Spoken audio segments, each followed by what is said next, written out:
bienvenida a cada una de las personas que nos ven a través de este medio. Dios, Cristo les ama y nosotros también. Y el Espíritu Santo tiene una palabra específica para usted, amigo, que me ve a través de este medio de comunicación. Reciba usted la palabra de Dios ahí donde está, en su casa o en el lugar donde esté. El Espíritu Santo le va a ministrar y va a manifestar un milagro creativo si usted está enfermo ahí en ese lugar. Vamos al libro de Habacuc capítulo 2 versículo 2.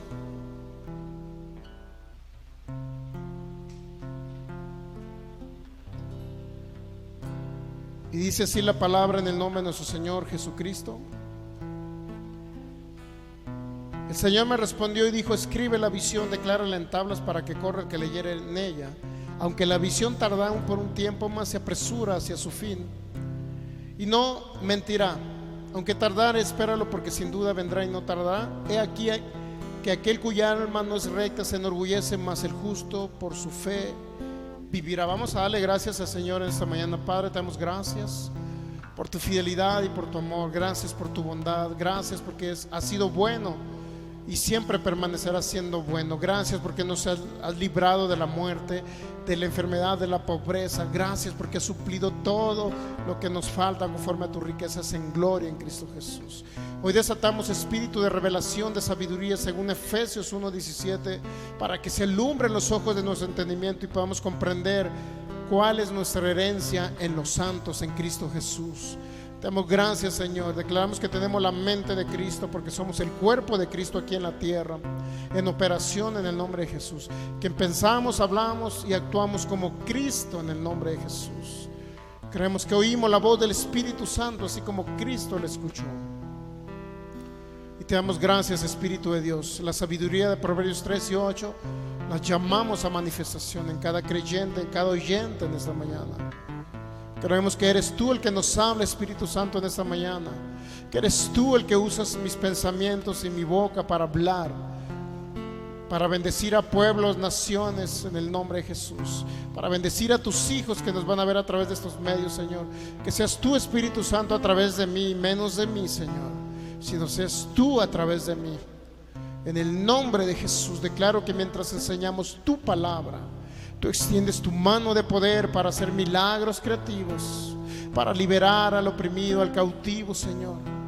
En el nombre de Jesús, para sanar al enfermo, para dar vista a los ciegos, para liberar al que está oprimido por el diablo. Eres tú, Espíritu de Dios, a través de tu palabra, Señor, que no regresa vacía, sino que será prosperada. En el nombre de Jesús derribo todo argumento mental que se levante contra el conocimiento tuyo y de tu palabra. Y llevo cautivo todo pensamiento a la obediencia a Cristo. En el nombre de Jesús. Gracias, Señor. Gracias, Jesús. Tú eres el Señor en esta reunión. Muy bien, pues Habacuc capítulo 2 nos habla de que tenemos y que hay una visión que podemos nosotros tener como hijos de Dios, como inclusive como humanidad. ¿Por qué decirlo? ¿Por qué no decirlo? Podemos tener anhelos, podemos tener proyectos de vida, podemos tener propósitos en el futuro, propósito de ver a nuestros hijos adultos, propósito de ver el futuro de nuestros descendientes, no nada más nuestros hijos, nietos, bisnietos. Podemos tener proyectos de emprender una empresarial. Podemos tener un proyecto financiero en ese sentido. Podemos tener un proyecto de sanar a lo mejor de alguna enfermedad incurable. Podemos tener el proyecto de crear algo a lo mejor para el reino de Jesús. Tenemos a lo mejor el proyecto de predicar el evangelio en otros países, en otras ciudades. Y así sucesivamente puede haber el anhelo de su corazón, pero el anhelo de su corazón debe estar siempre basado en la palabra, basado en el reino, basado en lo que Jesús dijo.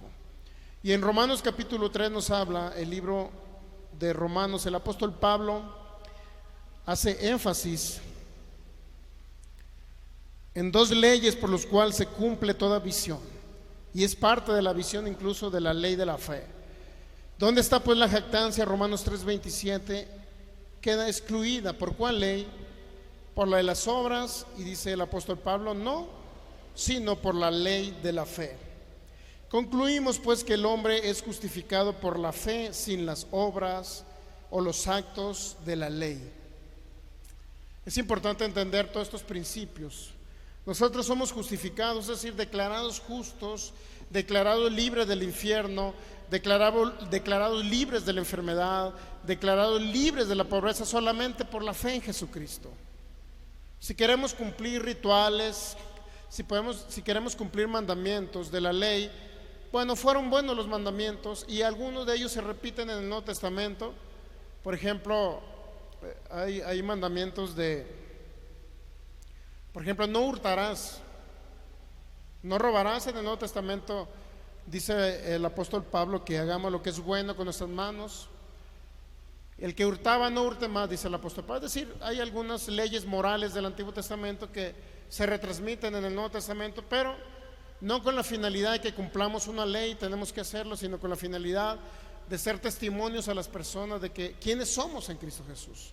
Es decir, dijo el Señor Jesús, por sus frutos los conoceréis. Y toda persona que tiene a Cristo en su corazón, mi hermano, ya no debemos de andar haciendo o realizando actos incorrectos.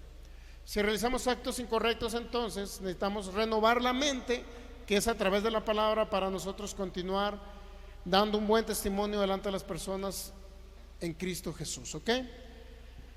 Hay algo importante que nos dijo el Señor Jesús y el apóstol Pablo en Gálatas capítulo 2.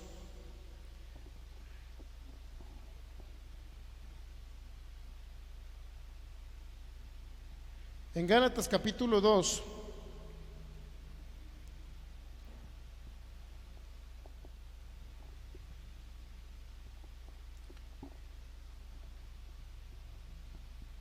Gálatas capítulo 2, y vamos a leer el versículo. Es importante entender que la ley de la fe. Ahora, ¿qué es la ley de la fe? La ley de la fe no es más que ejercitar algo que fue dictado por Dios. Una ley se debe de cumplir, y una ley requiere no nada más de quien estipuló la ley, sino del que la cumple. Es decir, las leyes naturales, si usted puede ver la ley de tránsito, mi hermano, está estipulada por una autoridad. Podemos comparar con la ley de tránsito la ley de Dios, o la palabra de Dios, o la ley de la fe, incluso la ley de la fe, ¿okay? Fue estipulada por Dios, así como la ley de tránsito fue estipulada por la autoridad estatal y en algunos casos federal, ¿no? ¿Qué pasa si nosotros violamos esa ley y dice, debo ir a 60 pero de repente voy a 80, o debo ir a 80 pero voy a 120? ¿Qué cree que va a hacer esa ley? Esa ley nos va a acusar, y ahora lo acusa a través de algo que se llama camaritas. ¿Ha visto las camaritas que están ahí en las calles? A través de esas camaritas hay algo que lo va a acusar a usted, y va a decir, y le va a tomar una foto muy bonita ahí en su carro, y por más peinado que vaya, mi hermano, usted ya violó una ley. ¿Y qué cree que le va a costar esa ley? Un castigo, es decir, vas a pagar una multa. No nos van a regalar, ¿verdad?, la infracción. Ahora, estamos violando una ley y tenemos un castigo, ¿sí me explico? Ahora, ¿qué pasa cuando la ley de la fe, que la fe viene por el oír, y el oír la palabra de Dios, ¿verdad? Romanos 10:17 dice que, vamos a Romanos 10:17, dice que la fe viene por el oír. Romanos 10:17, la fe viene. La fe es inclusive por el oír, y el oír por la palabra de Dios. El oír y el oír significa que es algo que está en infinito. El oír y el oír la palabra de Dios viene la fe. Significa que la persona que no escuchan palabra tienen fe, no tienen fe. Podrán tener una convicción de que creen en algo, mas no tienen fe, porque la fe viene por el estar oyendo la palabra continuamente, la palabra de Dios, ¿ok? Ahora, la fe, ¿qué nos dice? Por ejemplo, para vivir larga vida, ¿qué nos dice el Salmo 91:16? Te he saciado de larga vida. Entonces, ¿de qué nos apropiamos a través del Salmo 91:16? Que vamos a vivir mucho tiempo sobre la tierra. ¿Qué dice Isaías 53:4-5? Que Jesús ciertamente llevó las enfermedades, y que por las heridas de Jesús, o sea, las heridas que Él pagó en la cruz, por la cual fue torturado, por decirlo así, traspasado por clavos, Esas heridas ocasionaron que nosotros fuéramos sanados ahora. ¿Me explico? Entonces oigo que Jesús llevó la enfermedad, ahora yo recibo la sanidad de mi cuerpo. Las personas reciben la sanidad y se ven los milagros del Espíritu Santo, donde hemos visto personas sanando de enfermedades incurables, como cáncer, como diabetes, etcétera. Pero ¿por qué vino eso? Porque escuchamos algo. Es decir, la fe viene por el oír, y sin fe es imposible agradar a Dios. Es decir, todas las cosas aquí en la tierra, mi hermano, mi amigo que me ve por internet, todas las cosas Dios las estipuló para que se manifestaran a través de algo que se llama ley de la fe. Ley de la fe unida a la ley del amor, mi hermano, es un explosivo contra Satanás. ¿Por qué? Porque Satanás no puede perseverar en esa manifestación. Satanás no puede perseverar. No importa si es enfermedad, pobreza o lo que sea, no puede perseverar. Okay. Entonces, mire, la ley de la fe, es importante entender que no debemos. La ley de la fe dice que debemos de oír, y la fe viene y es por el oír, ¿ok? ¿Por el oír qué? La palabra de Dios. ¿Qué pasa cuando escuchamos algo diferente? Sí podemos oír algo diferente que no venga en la palabra, y la segunda Timoteo capítulo 4, segunda carta a Timoteo capítulo 4, nos menciona el apóstol Pablo. Fíjese lo que nos menciona el apóstol Pablo. Versículo 2 Timoteo capítulo 4, y vamos a leer el versículo. Vamos a leer del versículo 1, dice: te encarezco delante de Dios y del Señor Jesucristo, que juzgará a los vivos y a los muertos en su manifestación y en su reino, que prediques la palabra, que instes a tiempo y fuera de tiempo, redarguye, reprende, exhorta con toda paciencia y doctrina. Es decir, el apóstol Pablo nos enseña o nos dice que debemos de principalmente predicar la palabra, pero también que enseñemos. Dice: redarguye, reprende, exhorta con toda paciencia y doctrina. Es decir, que instemos a tiempo, fuera de tiempo. Redarguye, reprende, ¿qué significa? Que a veces estamos por un camino errado, y hay alguien que nos dice a través de la palabra dice que está cerrado en tu camino. Y si está cerrado en tu camino, ¿qué dice? Tienes que corregir el camino, porque la palabra dice que tienes que corregir el camino. Entonces, ¿qué hace la palabra? Si vamos por un camino de muerte, porque dice el proverbista dice: hay caminos que al hombre le parecen rectos, pero son caminos de muerte. Es decir, hay gente que dice que el camino por donde va es bueno, todos los días le va bien, se enferma poco, cuando se enferma va con el médico, le dan pastillas, lo inyectan y ya sigue adelante, y le parece bueno el camino. Pero hay camino que parece bueno, pero no es bueno. Y uno de ellos es lo que oímos de la palabra. ¿Qué oímos de la palabra? Porque la palabra, hay gente que tiene mucha interpretación de la palabra y la interpreta de diferentes maneras. Pero si oímos algo que viene en la palabra y está mal interpretado, mi hermano, eso hay una influencia satánica en ello. Dice el apóstol Pablo: redarguye, reprende. ¿Qué significa reprender? Al que está mal o va incorrectamente o va por un camino de muerte, hay que decirle: sabes que tu camino es de muerte. Aún, mi hermano, la palabra de Dios, cuando no está revelada, cuando no es revelada, puede ser, incluso puede causar que la gente vaya por un camino de muerte. Porque cuando se malinterpreta la palabra y no está revelada por el Espíritu de Dios, a fin de cuentas nos lleva a la oscuridad, no nos lleva. ¿Sabe usted que Satanás habló a través de la palabra? En Lucas capítulo 4 usted va a encontrar que Satanás vino a tentar al Señor Jesús, y lo tentó con la misma palabra de Dios. Le dijo: escrito está, si tú te lanzas de este templo, escrito está que Dios enviará a sus ángeles para que te guarden en todos sus caminos. Salmo 91. Satanás habló y citó y manifestó que estaba escrito algo que iba a proteger al ser humano. En este caso era el Señor Jesús. Le dijo: Jesús, la palabra dice que si tú te envías o te lanzas del pináculo del templo, era en la época de una de las fiestas de Jerusalén. Si tú te lanzas del pináculo de este templo, es decir, de lo más alto del templo, dice que Dios enviará a sus ángeles. ¿Sabe que eso sí es bíblico? Lo que no es bíblico es que la gente se avienta del templo, de arriba del templo, para que los ángeles vengan. Es al revés. Si vamos por un camino, va a haber un accidente o algo, mi hermano, ¿qué hacen los ángeles? Nos cuidan nada más. Pero no voy a tentar yo a Dios tirándome de arriba y mostrándole a la humanidad que hay ángeles que me cuidan, ¿sí me entiende? Es decir, la palabra está bien dicha porque es el Salmo 91. ¿Quién la dijo? Satanás la dijo en Lucas 4. No sé si es el versículo del 6 al 8 por ahí, o del 5 al 8. Viene, mire, ahí está escrito, Satanás habló. Vamos a leer por favor más adelante. Vamos a Lucas 4, mire, antes de 2 Timoteo 4. Lucas capítulo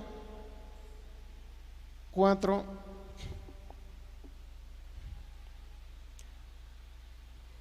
Es un poquito más adelante, ¿no? Dice el versículo: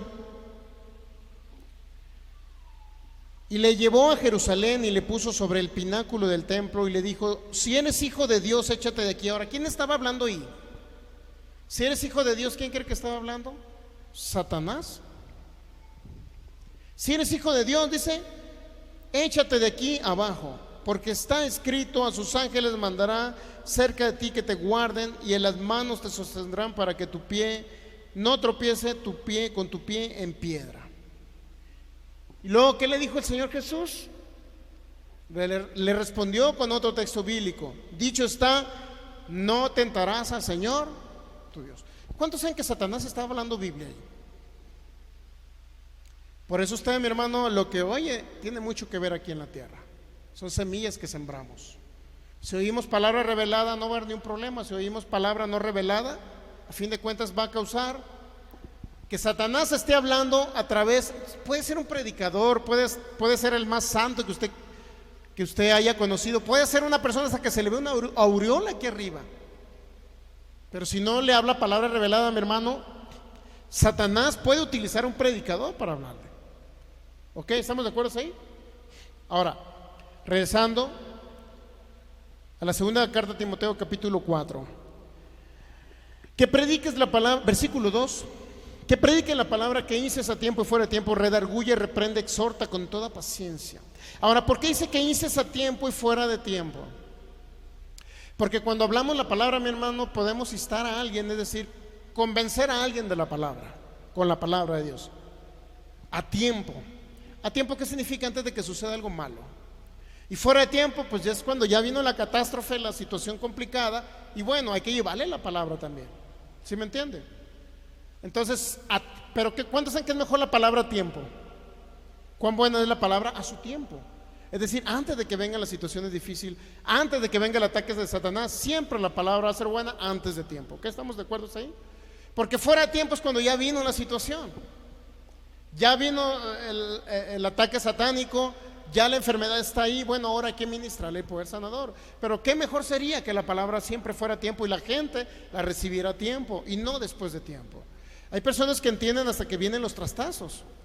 Es decir, ya vino la situación difícil, complicada, ya está la enfermedad. Bueno, Señor, me arrepiento no haberle hecho caso al pastor cuando me dijo que no hiciera eso. Pues ya que, Señor, pues ya la regué, pues sí, pero ya hubo un problema de una circunstancia difícil. Entonces, mire, ¿qué dice la segunda carta de Timoteo, capítulo 4, versículo 3?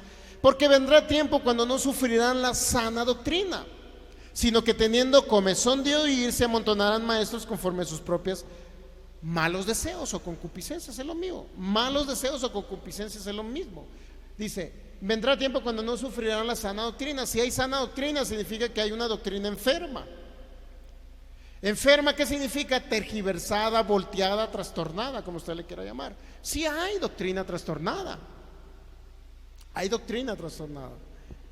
Entonces, mire, y dice que teniendo la gente comezón de oír, es decir, muchas personas no se conforman con lo que oyen en una iglesia, no se conforman con escuchar palabra de fe. Para mí es la máxima expresión del conocimiento de Dios, la palabra de fe, que enseñan los maestros como Kenneth Copeland, como mis pastores. Es la expresión de la revelación mayor de la palabra de Dios. No hay otra mayor expresión de revelación más que a través de la palabra de fe. No lo hay. Yo no lo he visto, por lo menos. He visto otra gente que tiene mucho conocimiento en cultura judía, que es precisamente el tema de los judaizantes que estamos viendo. Mucho en cultura judía, pero no creen en los dones del Espíritu Santo. ¿De qué les sirve? ¿De qué me sirve saber las fiestas o guardar las fiestas que guardaban los judíos? ¿De qué nos sirve si no creo en el poder del Espíritu Santo para sanar una enfermedad? Digo, es conocimiento solamente aquí, mire, vano, sensorial. No es conocimiento aplicado en el corazón de la gente. Entonces, de nada sirve saber o tener conocimiento inclusive en hebreo. ¿De qué le sirve el hebreo si no creen en... Bueno, ¿cuántos saben que los que mejor hablan hebreo son los que están ahí en Israel? Son los que mejor dominan el Antiguo Testamento y la ley de Moisés. Si quiere alguien en hebreo, pues váyase allá a Israel con los judíos. Ellos saben más hebreos que cualquier mexicano que quiere estudiar hebreo. Si estamos entendiendo eso ahí, ¿verdad? Entonces, el problema no es el hebreo, el problema es la revelación de la palabra. ¿Me entiende? Entonces hay gente que se profundiza en el hebreo, sabe mucho hebreo. ¿De qué les sirve? Si no, aquí no pueden vivir la vida abundante, ¿pues de qué les sirve? Les empieza a ir mal y todo. Bueno, entonces mire, ahora vendrá tiempo cuando no sufrirán la sana doctrina, sino que teniendo comezón de oír se amontonarán maestros conforme a sus propias concupiscencias y apartarán de la verdad el oído y se volverán a las fábulas. ¿Sabe que el problema no es escuchar diferentes tipos de maestros, doctrinas, enseñanzas por internet? Ese no es el problema es que lo van a apartar de la verdad. Y segundo, que nos van a volver a las fábulas. Uno de los temas que estamos viendo es que Jesús no practicó el Shabbat, que Jesús tampoco practicó otras leyes o costumbres judías. Cada vez que Jesús subía a Jerusalén para festejar una de las fiestas, mi hermano, cada vez que subiera para reprender a los judíos, no era para festejar las fiestas. Usted va a encontrar a Jesús discutiendo con los judíos en las propias fiestas de la Pascua, de Pentecostés, de los tabernáculos, siempre discutiendo Jesús con los judíos, nunca celebrando la fiesta. Y hay gente que ahorita del cristianismo evangélico se van a judaizar. Ok, entonces mire, la gente tiene comezón de oír, no se conforma con escuchar una palabra. Quiero oír más, quiero aprender más, quiero saber más. Sí, pero eso te va a apartar de la verdad y te va a llevar a las fábulas. En la ciudad de Los Mochis, Sinaloa, personas que habían estudiado la palabra de fe con su servidor, un discípulo de su servidor, porque era un discípulo de su servidor, ahorita ya cree que Jehová es Satanás. También cree que ya hay reencarnación, basándose en un libro de los Macabeos. Dice que ya podemos reencarnar. Y ya cree que nosotros venimos de otro planeta, es decir, que somos extraterrestres aquí en la Tierra. Entonces, Dios mío, o sea, todo eso surgió porque tuvo comezón de oír y esa comezón de oír lo apartó de la verdad y lo mandó a las fábulas. Ya cree en la reencarnación de ese hombre. Era un discípulo de su servidor, me senté con él en la mesa, le expliqué la palabra, estuve con él. Y así sucesivamente. Tiene comezón de oír la gente y se apartan de la verdad y se van a las fábulas, porque tienen comezón de oír. Entonces, mi hermano, confórmese con la sana doctrina, confórmese con la palabra. Si toda la vida le hablamos de Juan 3:16, de la ley de la fe, le hablamos de la bendición financiera y de la sanidad en Cristo Jesús, si alguien lo oyó toda la vida, mi hermano, va a vivir una vida bien, se va a ir al cielo y va a vivir una vida. ¿Para qué? Más oír, más, ¿para qué? Digo, yo no lo estoy limitando en el conocimiento, pero que sea un conocimiento basado en la palabra, no basado en fábulas. Entonces dice, van a tener comezón de oír, y en esa comezón de oír se van a amontonar ¿quiénes? Los maestros conforme a sus propios malos deseos. Se van a amontonar maestros que le van a enseñar, van a apartar del oído la verdad del oído y se volverán a las fábulas. Pero aquí dice la recomendación del apóstol Pablo en el versículo 5, pero tú sé sobrio en todo. ¿Qué significa sobrio? Es lo contrario a ebrio. ¿Cuántos saben que lo contrario a ebrio es sobrio? Ahora, no estoy hablando de alcohol, que alguien ande. Estoy hablando de que alguien puede ser, mi hermano, ebrio, contaminado por doctrinas demoníacas. Es peor eso, mi hermano. Hay gente que critica, es que fulano hermano se emborracha, mi hermano. Preferible que se emborrache con vino y no con doctrinas. Sé sobrio. ¿Qué dice sobrio? Estar alerta, mi hermano. Es peor estar ebrio con doctrinas demoníacas, mi hermano. Y no estoy dando tampoco diciendo que alguien se la lleve ahí, mi hermano, alcoholizante, no estoy diciendo eso. Lo único que estoy diciendo que es peor, mi hermano, estar ebrio de doctrinas demoníacas. ¿Qué dice sobrio? Estar alerta. Alerta, ¿por qué? Porque va a haber tiempo en que la gente va a empezar a escuchar cosas que no son y no vienen en la Biblia, o que la malinterpretan y creen que sí vienen en la Biblia, pero no son bíblicas porque Dios nunca las dijo. Bueno, ok, entonces mire, dice: pero tú sé sobrio en todo, soporta las aflicciones, a sobre evangelista y cumple tu ministerio. Hasta ahí deberíamos estar todos contentos, ¿no? Sobrio significa alertas, mi hermano, con la buena palabra, para que nadie llegue y nos contamine. Ok, mire, entonces Jesús, los que hay personas que ahorita que eran cristianos evangélicos, nacidos de nuevo, que iban al cielo y ahora regresaron a practicar costumbres judías. Uno de ellos es el Shabbat. Ya vimos que el Shabbat no lo practicó Jesús, nunca practicó el Shabbat, ni lo practicó el apóstol Pablo. Pero ¿qué hacía Jesús en alguna de las fiestas judías? Mi hermano, subía a Jerusalén y discutía. Vamos a Juan capítulo 2. Esto, el practicar costumbres judías, mi hermano, a un evangélico cristiano mexicano ya no le aplica. Y ahorita lo vamos a ver. ¿Qué hizo Jesús en la fiesta de la Pascua? Juan capítulo 2. Vamos al libro de Juan. ¿Qué hizo Jesús en la fiesta de la Pascua? Todos los que quieren guardar costumbres judías están tercos a que Jesús sí guardó las costumbres, sí practicó las fiestas judías, como el Pesaj, que era la Pascua, el Shavuot, el Pentecostés, y el Sukkot, la fiesta de los tabernáculos, que eran las tres principales donde subían a Jerusalén para... Ahora, ¿qué dice Jesús? Estaba cerca la Pascua de los judíos, ¿y qué hizo Jesús? ¿Subió a dónde? A Jerusalén. ¿Estamos de acuerdo que sí fue a la fiesta? Ahora, hay que ver, ¿a qué fue Jesús a la fiesta? ¿A festejarla? ¿A comprarse un corderito para sacrificarlo? ¿A qué fue Jesús? Las personas que se van de ser evangélicos cristianos, se van al judaísmo mesiánico y a practicar costumbres judías, dicen ellos que Jesús guardó las fiestas, por eso nosotros como evangélicos tenemos que guardarlas, incluyendo el Shabbat, incluyendo la circuncisión física, etc. Entonces ahorita vamos a ver qué hizo Jesús en una de las fiestas tan importantes que es la de la Pascua. En Éxodo 12, mi hermano, decía que tenían que sacrificar un cordero por por familia, que tenían que sacrificar un cordero, degollarlo, derramar su sangre, quemar su carne en fuego. ¿Representaba a quién? A Jesús, el Señor. ¿Qué significaba sacrificar un cordero, mi hermano? Significaba que Jesús iba a venir a derramar su sangre. ¿Qué significaba? Que el cordero tenían que quemarlo en fuego, que Jesús iba a bajar al infierno. Eso simbolizaba el cordero que sacrificaron, la primer Pascua que celebraron los judíos allá en Éxodo capítulo 12. Ahora, aquí nuevamente los judíos estaban festejando la fiesta. Juan capítulo 2, versículo 3. Estaba cerca la Pascua de los judíos y subió Jesús a Jerusalén y halló en el templo a los que vendían bueyes, ovejas y palomas y a los cambistas allí sentados. ¿Cuántos saben que ahí tenía que ir el pueblo de Dios a comprarse un animalito para sacrificarlo? O en su caso, si no tenían animalitos y se dedicaban a ser carpinteros como el Señor Jesús, pues tenían que comprar un corderito para sacrificarlo en el templo. ¿Dónde lo sacrificaban? En el templo.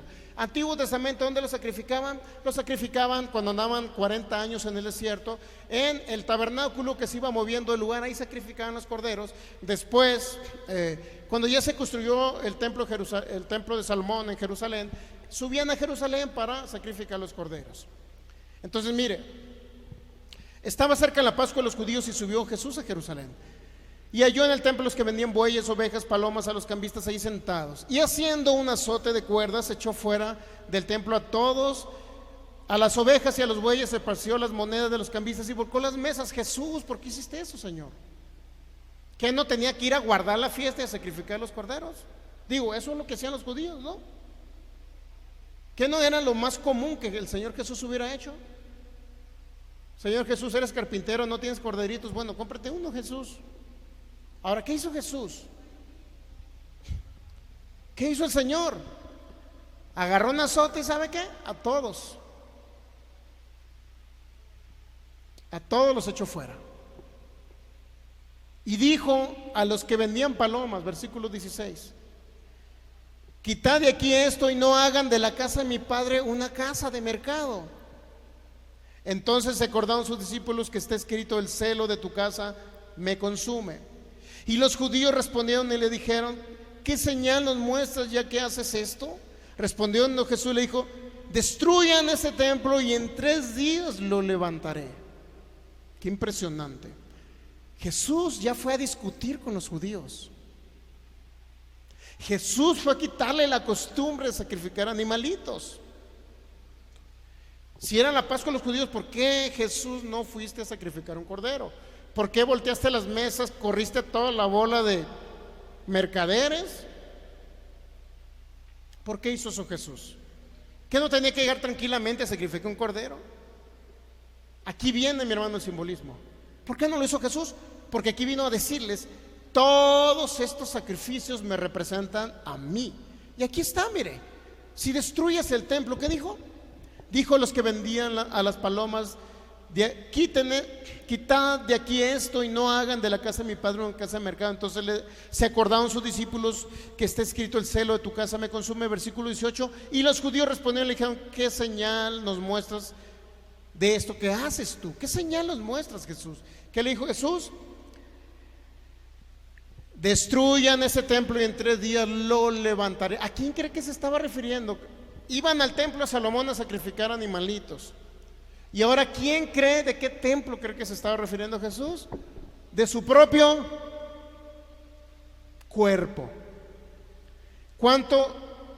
3 días y 3 noches estuvo en el corazón de la tierra Jesús.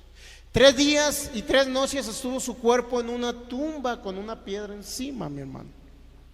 Dice: destruyan este templo y lo reedificaré en 3 días. ¿Qué significa? Que al tercer día, siendo después del día de Shabbat, no sé si en la madrugada, medianoche, por la mañana, ¿qué pasa con el cuerpo de Jesús? Resucita. Se cumple esta profecía en Cristo Jesús. Entonces, ¿qué representaba que llevaran animalitos al templo? ¿Qué hacían con los animalitos en el día de la Pascua? Sacrificaban los animalitos para expiar los pecados del pueblo. Cada quien llevaba su corderito, lo sacrificaban, derramaba su sangre y decían: ahora sí, mis pecados fueron expiados. ¿Qué les quiso decir Jesús en el templo? ¿Por qué echó fuera a todos los animales? ¿Por qué no celebró la Pascua Jesús como los judíos, mi hermano? Porque Él les dijo: mire, yo soy el cordero, aquí está el templo, este es el cordero que va a morir por ustedes y en 3 días este cuerpo va a resucitar. ¿Y cuándo saben que el cuerpo de Jesús resucitó al tercer día? Mi hermano, hubo alguien que le vio el hoyo de los clavos. Sus discípulos lo vieron. Nuevamente, ¿qué simboliza esto? Juan 2:19, respondió Jesús y le dijo: destruid ese templo y en 3 días lo levantaré. Dijeron luego los judíos: en 46 años fue edificado ese templo y tú en 3 días lo levantarás. ¿Cuántos saben que en su mente se les embota? ¿Qué les leí en 2 Corintios 3? Que el que lee el Antiguo Testamento para tomar la ley, para ser justificado a través de la ley, se les embota el entendimiento. Ahora el judaísmo mesiánico dice que tiene que guardar la ley para ser salvo. Judaísmo mesiánico dice que usted tiene que continuar todavía guardando la ley. Bueno, entonces, ¿por qué no entendían que Jesús les hablaba de Él, que su cuerpo iba a ser sacrificado, iba a resucitar al tercer día? ¿Por qué no entendían? Porque su entendimiento se embota, porque leían ellos la ley de Moisés. ¿Ok? En 46 años fue edificado ese templo y tú en 3 días lo levantarás. Mas Él hablaba ¿de qué? ¿Del templo de qué? De su cuerpo, mi hermano. Entonces, ¿el cuerpo de Jesús era el templo? Sí. ¿Dónde se sacrificaban los animalitos? En el templo de Salomón, en Jerusalén. ¿Qué templo o qué cuerpo tenía que ser sacrificado? El de Jesús, nuestro cordero. El cordero de la Pascua es Jesús, el Señor. Entonces, ¿festejó o no festejó la Pascua? No la festejó, mi hermano. Entonces, ¿por qué ahora nos vienen a decir los mesiánicos o los que se dicen judíos o judaizantes, que les llamó el apóstol? ¿Por qué nos viene a decir que tenemos que guardar las fiestas judías? Cuando ni el propio Señor Jesús lo hizo. Si iba a Jerusalén, subía a Jerusalén. Pero siempre subía a discutir con los judíos y les decía: mira, ahora yo soy el templo. Ya no existe el templo que tú ves con hechos de manos humanas. Inclusive el apóstol Pablo dijo que los templos no son los hechos con manos humanas. Entonces, ¿qué más pasó? Mas él hablaba, dice Juan 2:21, él hablaba de su propio cuerpo, que era el templo del Espíritu Santo. Por tanto, cuando resucitó de entre los muertos, sus discípulos se acordaron que había dicho esto y creyeron la escritura y la palabra que Jesús había dicho. Estando en Jerusalén en la fiesta de la Pascua, muchos creyeron en su nombre, viendo las señales que hacía Jesús. ¿Se han dado cuenta que hizo en la Pascua? Fue a hacer milagros. No fue a guardar la fiesta de la Pascua, no fue a sacrificar un cordero, no fue a expiar pecados. Fue a hacer señales, milagros y maravillas. Versículo 24, pero Jesús mismo no se fiaba de ellos porque conocía a todos. Y no tenía necesidad de que nadie le diese testimonio del hombre, pues él sabía lo que había en el hombre. ¿Saben que el Señor conoce el corazón del hombre? Digo, nosotros podemos venir aquí como unos religiosones, sentarnos en una silla y decir: Señor, soy el más santo de todos. Pero sabe que el Señor conoce los corazones. Podemos venir a aparentar aquí, pero allá en nuestras casas, en los lugares de los trabajos, hacer otras cosas. Pero ¿sabe qué? Me pueden engañar a mí como pastor, pueden engañar al que está a un lado de ustedes, pero al que nunca vamos a engañar es al Señor. Mira, Él conoce hasta cuando usted va al baño y se avienta los pum pum ahí. Hasta ahí el Señor lo conoce, mi hermano. Está como un primo que dice: no, es que yo nunca me he echado un gas. ¿De veras? No, y lo juraba. Dios mío, pues no se será extraterrestre, porque... Entonces, mi hermano, el Señor nos va donde estamos dormidos a medianoche, lo que pensamos, lo que hacemos. Él está en todos lugares. Podemos aquí venir a aparentar y tener una careta de algo, de muy buenos, muy santos, mi hermano, pero allá, en los lugares donde usted está, ya lo ve el Señor. Yo no lo veo, pero el Señor lo ve. Yo no entiendo por qué alguien quiere venir a engañar a personas en una iglesia y luego allá en sus lugares, allá en sus casas, hacen otras cosas. O sea, esa es hipocresía, ¿no? Hay que ser igual en todos los lugares, mi hermano. Usted no tenga doble careta, una cara aquí, otra allá. La verdad, ¿de qué sirve? Pues el Señor lo está viendo allá. ¿Y sabe qué? Lo peor del caso es que Satanás también lo está viendo allá donde está. No nada más Dios, Satanás también. Y ahí viene el problema, mi hermano, que la gente cree que engaña a otros, pero a Satanás no lo puede engañar. Por eso viene Satanás, mi hermano, y quiere destruir, matar, usted destruir Satanás. Digo, ¿qué necesidad hay de todo eso? Bueno, entonces mire, Jesús entonces no festejó la Pascua. Estamos viendo hasta ahí. Subió a Jerusalén, sí, pero ¿qué les dijo? Ahora yo soy el templo en el cual ustedes están sacrificando animales. Ahora yo soy el templo. ¿Y qué hizo? Al tumbar las mesas, ¿qué hizo? Estos sacrificios ya son inútiles. Ahora yo me voy a sacrificar por ustedes, les estaba diciendo Jesús. O sea, ya para qué sacrifiquen animales si ya vine yo. Eso dijo Jesús. Ya vine yo a morir por ustedes, rescatarlos del infierno, a llevar toda enfermedad, toda maldición, toda oscuridad. ¿Para qué andan sacrificando animalitos? Entonces Jesús no, vemos que no, la Pascua no la festejó como al rito, conforme a la costumbre de los judíos. No lo hizo. Entonces no puede venir ni un judío mesiánico ni un judaizante a decirle que usted tiene que guardar fiestas, porque la otra vez hubo una persona que estábamos hablando de las fiestas judías, dijo: ¿y ustedes por qué no festejan las fiestas? ¿Y ustedes por qué no lo hacen? No sé si era un enviado de alguien o era alguien que realmente entró por primera vez, judaizante. ¿Y por qué ustedes no lo hacen? Bueno, porque Jesús no lo hizo, sencillo. Y Jesús les dijo: mira, yo soy el simbolismo de esas fiestas. Yo soy el simbolismo, les dijo Jesús. Vamos a ver.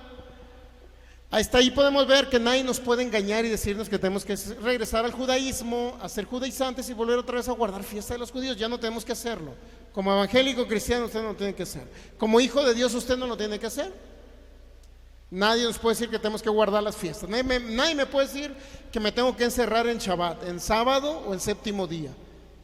Si Jesús no celebró ni guardó el séptimo día, ni el apóstol Pablo, ¿por qué tengo yo, como hijo de Dios, qué necesidad tengo de andarlo guardando? Pues Pero la gente, por la ignorancia, por la comezón de oír y por oír a otros maestros conforme a sus concupiscencias, caen en el garlito de Satanás. Pues Satanás viene, los engaña.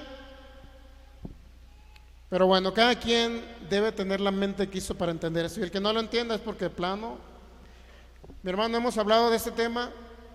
Tenemos ya como 2 meses hablando. No puede decir nadie, es que yo voy a guardar el Shabbat, pastor, porque ya no entendí lo que usted me dijo. Pues o es demasiado bruto o está endemoniado. Algo tiene que ser, ¿no? Digo, alguien o es retrasado mental o hay un demonio influenciando a la gente que no entiende que Jesús no celebró el Shabbat. Digo, algo debe estar pasando. Prefiero que me digan que están endemoniados para que no digan que les dije brutos, pues.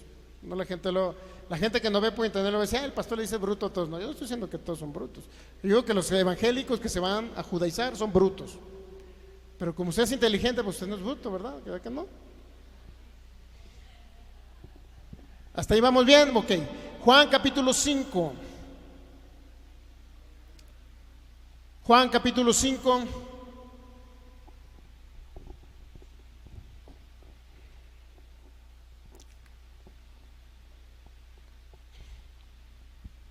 Versículo 1.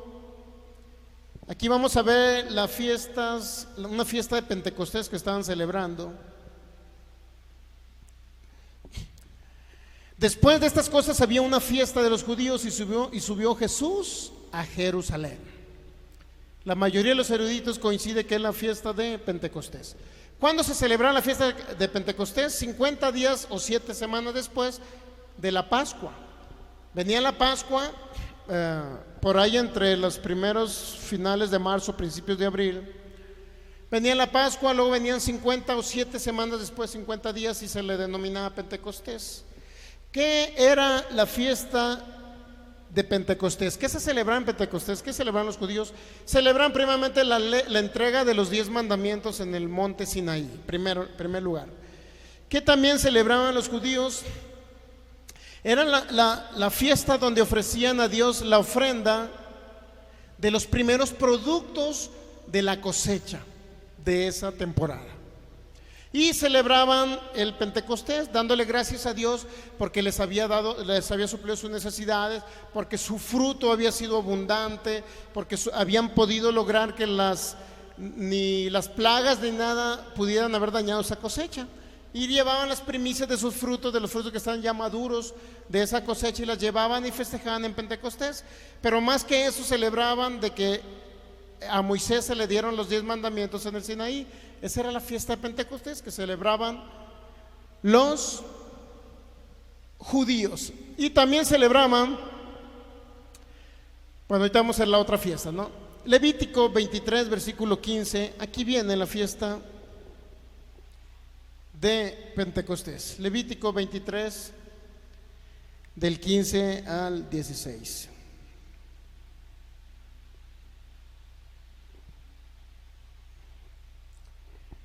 Y contaréis desde el día que sigue al día de reposo, desde el día en que ofreciste la gavilla de la ofrenda mecida, 7 semanas cumplidas serán. Hasta el día siguiente del 7º día de reposo contaréis 50 días. Entonces ofreceréis el nuevo grano a Jehová, o a Yahvé, como usted le quiera llamar. ¿Qué iban a ofrecer? El nuevo grano, es decir, la cosecha. Los primeros frutos de la cosecha era lo que ofrecían ellos, y eran 50 días después de la Pascua. Después de que sacrificaban el cordero, eran 50 días de 7 semanas.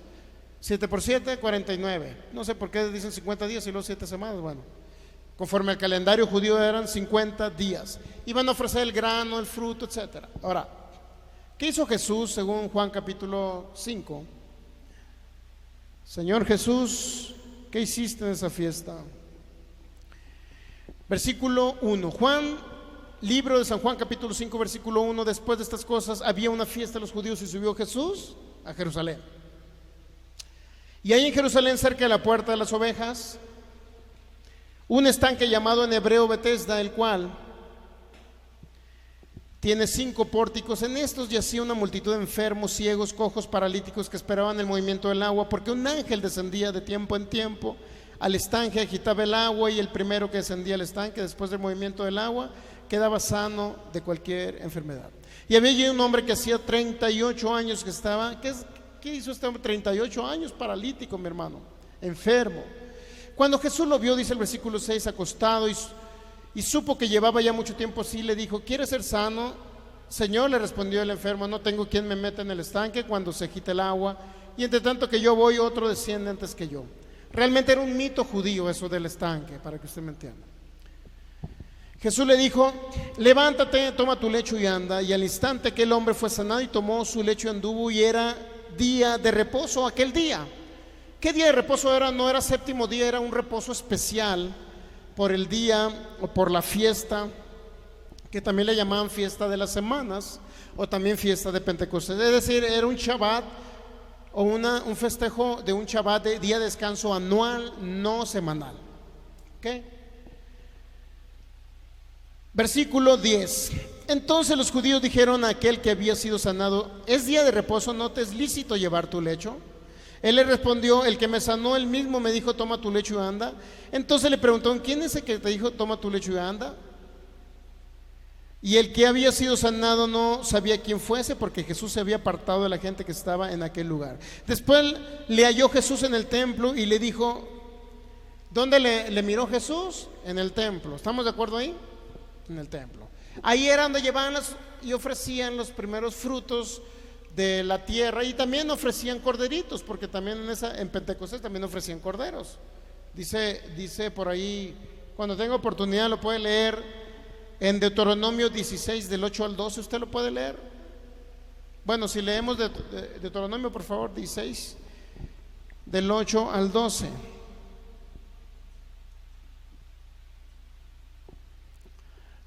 Seis días comerás pan sin levadura, y el séptimo día será fiesta solemne de Jehová tu Dios. No trabajarás en él. ¿Qué más? Del 8 al 12 por ejemplo. 7 semanas contarás desde que comenzare a meterse la hoz en las mieses. Comenzarás a contar las 7 semanas. ¿Cuándo? Desde el momento que está la cosecha eran 7 semanas. Y las 7 semanas son los 50 días que se le llama de fiesta de Pentecostés. ¿Qué más? Y harás la fiesta solemne de las semanas a Jehová tu Dios. De la abundancia voluntaria de tu mano será lo que diere, según Jehová tu Dios te hubiere bendecido. Estamos hablando que iban a llevar de los frutos. Y te alegrarás delante de Jehová tu Dios, tu hijo, tu hija, tu hijo, tu siervo, tu sierva, tu levita, el perro de tu casa, en las ciudades, y el extranjero, el huérfano, la viuda, estuviera en medio de ti. El lugar de Jehová tu Dios hubiera escogido para poner allí su nombre. Versículo 12. Y acuérdate que fuiste siervo en Egipto, por tanto guardarás y cumplirás estos estatutos. Porque, ¿qué era lo que festejaban también en las fiestas de las semanas o de Pentecostés? También celebraban, obviamente, que eran personas que habían salido, que Dios los había librado de la tierra de Egipto. También eso celebraban.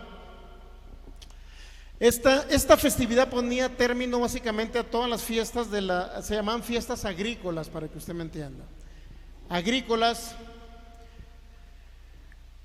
Entonces se le llevaban al Señor los primeros frutos, y se celebraba que los mandamientos le habían sido entregados a Moisés, pero en el monte Sinaí, pero también celebraban también que los había librado de la tierra de Egipto. ¿Okay? Jesús, ¿qué hizo en Juan capítulo 5? Juan capítulo 5 versículo 14.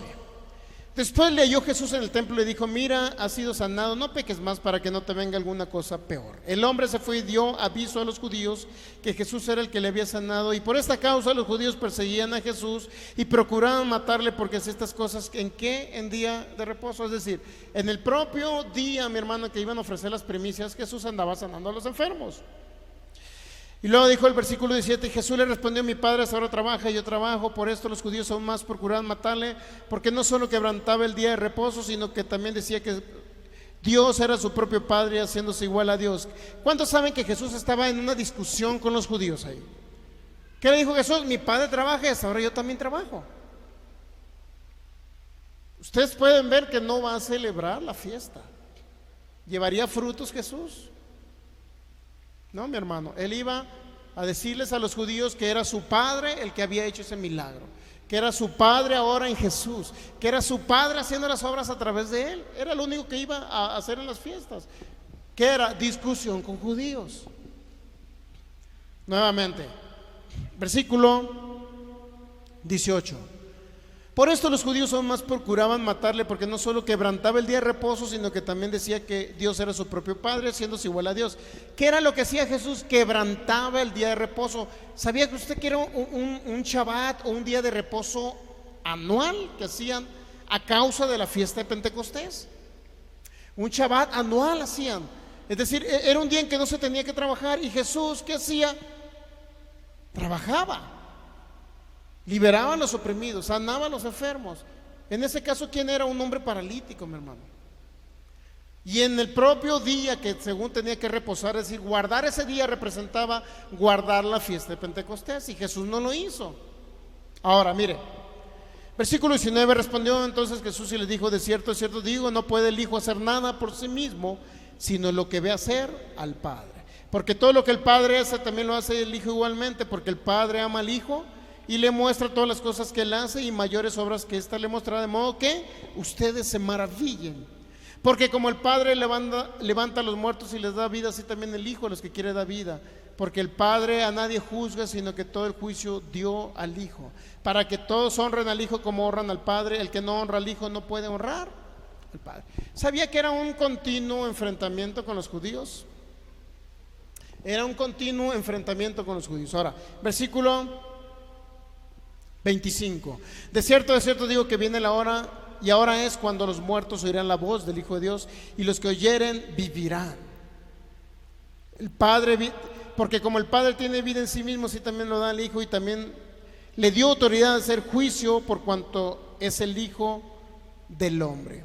No se maravillen de esto, dice el versículo 28, porque vendrá hora cuando todos los que están en los sepulcros oirán su voz, y los que hicieron lo bueno saldrán a resurrección de vida, más los que hicieron lo malo a resurrección de condenación. ¿Qué iba a hacer Jesús el día de Pentecostés? Iba a predicarles de las buenas nuevas de resurrección en él. Eso hizo en Pentecostés.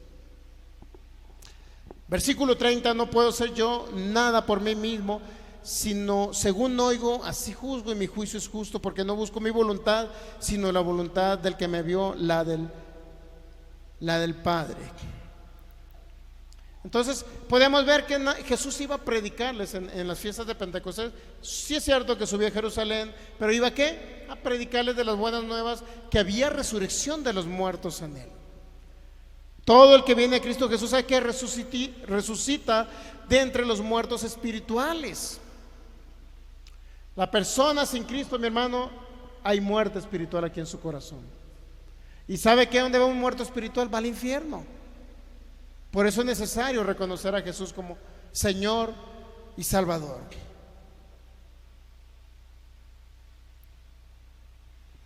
Versículo 40, Juan 5:40. Y no quieren venir a mí para que tengan vida, le dice Jesús. Gloria de los hombres no recibo, mas yo conozco que no tienen amor de Dios en ustedes. Imagínense, alguien guardando el Pentecostés, y en esa fiesta de Pentecostés dándole gracias a Dios y llevándole: Señor, te traigo los primeros frutos de la tierra. Padre, te traigo los primeros frutos y vengo a darte gracias porque nos libraste de la tierra de Egipto. Gracias, Señor, te damos porque nos diste la Torá y los 10 mandamientos. Gracias, Señor, te damos. ¿Y qué cree? Querían matar a Jesús. ¿Usted cree que era una manera correcta de celebrar la fiesta de Pentecostés? No. Jesús les dijo: yo conozco que no tienen amor de Dios en ustedes. Eso les dijo a quienes, a los que celebraban la fiesta del Pentecostés. Pero ¿sabe cuál fiesta de Pentecostés sí fue la buena fiesta de Pentecostés? 50 días después de la resurrección de Jesús, resucita un día primero de la semana. Cuenta 50 días, mi hermano, y 50 días después viene el Espíritu Santo sobre sus discípulos, y son todos llenos del Espíritu Santo, comienzan a hablar en otras lenguas. ¿Y qué cree? Se confirma la fiesta de los primeros frutos. Pentecostés llevaban los primeros frutos. Pentecostés en el cristianismo resurgen los primeros nacidos de nuevos en Hechos capítulo 2 versículo 4. Están todos unánimes reunidos en una casa y dice que viene un viento recio. Y ese viento recio dice que como un estruendo se oyó. Y dice que todos fueron llenos del Espíritu Santo y empezaron a hablar en otra lengua. ¿Qué cree? Estaba confirmando la fiesta de las primicias, la fiesta de los primeros frutos, que eran los primeros nacidos de nuevo en Cristo Jesús. Eso representaba el Pentecostés. ¿Para qué celebrar la fiesta judía de Pentecostés cuando ya tenemos el Pentecostés de los primeros frutos de la cosecha de Cristo Jesús? Él dice en Juan capítulo 12, dice: así como el grano se siembra en tierra y muere, así es necesario que yo también muera, dijo Jesús. El grano cuando se echa en tierra tiene que morir. Y eso fue lo que hizo Jesús. ¿Para qué cree? Para comenzar a traer los primeros frutos. Y los primeros frutos, ¿cuándo surgieron? 50 días después. Es decir, toda la fiesta de la Pascua de los judíos y el Pentecostés representaba la Pascua, la muerte de Jesús. ¿Y qué representa el Pentecostés? Cuando después Jesús iba a venir a resucitar a los que eran muertos espirituales. En Pentecostés, entonces dice Jesús: esperen la promesa del Padre, no se vayan. 40 días estuvo con ellos, y en 10 días iba a aparecer la promesa del Espíritu Santo. ¿A qué? A renacer a los nacidos, valga la redundancia, a renacer a cada persona que creía en Cristo Jesús. Y entonces empiezan las primeras cosechas. ¿Qué presenta Cristo Jesús? Los primeros frutos. ¿Dónde? En Pentecostés. ¿Y qué celebraron los judíos? Llevar los primeros frutos de las cosechas físicas. Ahora, ¿por qué voy a llevar, suponiendo que yo sea un agricultor de uvas, por qué yo le voy a llevar las primeras uvas para festejar el Pentecostés? Cuando yo soy de los primeros frutos, de los primogénitos inscritos en los cielos, dice la Biblia. Hebreos capítulo 12 dice que somos los primeros frutos. Ya no nos llama segundos, terceros, nos llama primogénitos, mi hermano. Y en Pentecostés se comenzaron a dar. Llevaban ¿qué? Cosechaban un fruto, por ejemplo, cosechaban cebada, cosechaban trigo. ¿Qué hacían en Pentecostés? 50 días después de que sacrificaban el cordero, expiaban sus pecados. Se esperaban 7 semanas. 7 semanas, y el primer día posterior a las 7 semanas, ¿qué hacían ellos? Llevaban y decían: gracias Dios por habernos librado de Egipto. Gracias Dios por habernos dado la ley en el monte Sinaí a Moisés. Gracias Dios, te traemos el fruto de esta cosecha. Yo coseché trigo, Señor, y te traigo el primer trigo maduro. Todo eso tiene un simbolismo, mi hermano, para el nuevo pacto.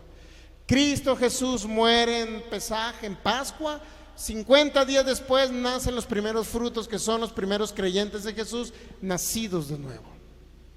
Capta que todas las fiestas son simbolismo de Jesús, simbolismo de los creyentes en el nuevo pacto. ¿Para qué festejamos como cristianos evangélicos las fiestas judías? Solamente alguien que no o ignora el nuevo pacto, ignora que estos eran simbolismo para lo que venía en el nuevo pacto. Solamente así no podemos entender. Pero Jesús no festejó el día de Pentecostés. Él fue y alegó con los judíos y dijo: yo no celebro el día de reposo porque mi Padre trabaja y yo trabajo. ¿Cómo trabajaba el Padre Jesús? Mi hermano sanó un paralítico 38. Oye, óigame, ¿qué era mejor? Sanar a un paralítico que 38 años no había caminado, mi hermano. O irse al templo a llevar los primeros frutos de la cosecha. ¿Qué era mejor? Dígame usted. Los judíos le van a decir: no, es mejor que festeje las fiestas. Los mesiánicos o judíos o judaizantes van a decir: no, es mejor que usted festeje las fiestas de los judíos. No les importa la misericordia, mi hermano, les importa festejar fiestas. No les importa que alguien sane, que tenga 38 años enfermo, no les importa. Y así en esta época hacen lo mismo los judaizantes, los judíos mesiánicos o como se les llame. Hacen lo mismo. No les importa si usted va un sábado a sanar allá al hospital a los enfermos. Como ya vamos a ir, ¿cuánto? ¿En 2 sábados vamos a ir? ¿No? ¿En 3 sábados? Creo que en 3, ¿no? Ya no recuerdo, pero era por ahí una fecha había. Creo que en 3 sábados, 2 sábados más vamos a ir. A ellos no les importa, mi hermano, ¿en 2 sábados vamos a ir? Bueno, ahí los que puedan ir, pues ahí nos anotamos. Igual si vamos a llevar tole, pan, pues lo compramos o lo llevamos o lo hacemos algo. El chiste es llevar a la gente, ayudar a la gente que está en los hospitales enfermos. ¿Sabe qué es lo más importante? Llevarles a Jesús y el poder sanador del Espíritu Santo para librarlos de la enfermedad. Eso es lo mejor. 13 días faltan, muy bien. Entonces son 2 semanas. Dígame, ¿qué era mejor? ¿Que Jesús sanara a un hombre de 38 años paralítico o que fuera al templo a llevar las primicias de sus frutos? ¿Qué era mejor? Jesús iba y ellos, por eso ellos dicen: oye Jesús, tú estás violando hasta el día de Pentecostés, que es un reposo anual. Es un día Shabbat o reposo anual, porque Shabbat significa eso, reposo. Jesús, tú lo estás violando del día de Pentecostés, le decían los propios judíos. Entonces significa que no guardó la fiesta de Pentecostés. Vamos a ver otra fiesta, Señor. Juan capítulo 10, fiesta de la dedicación del templo. Juan capítulo 10.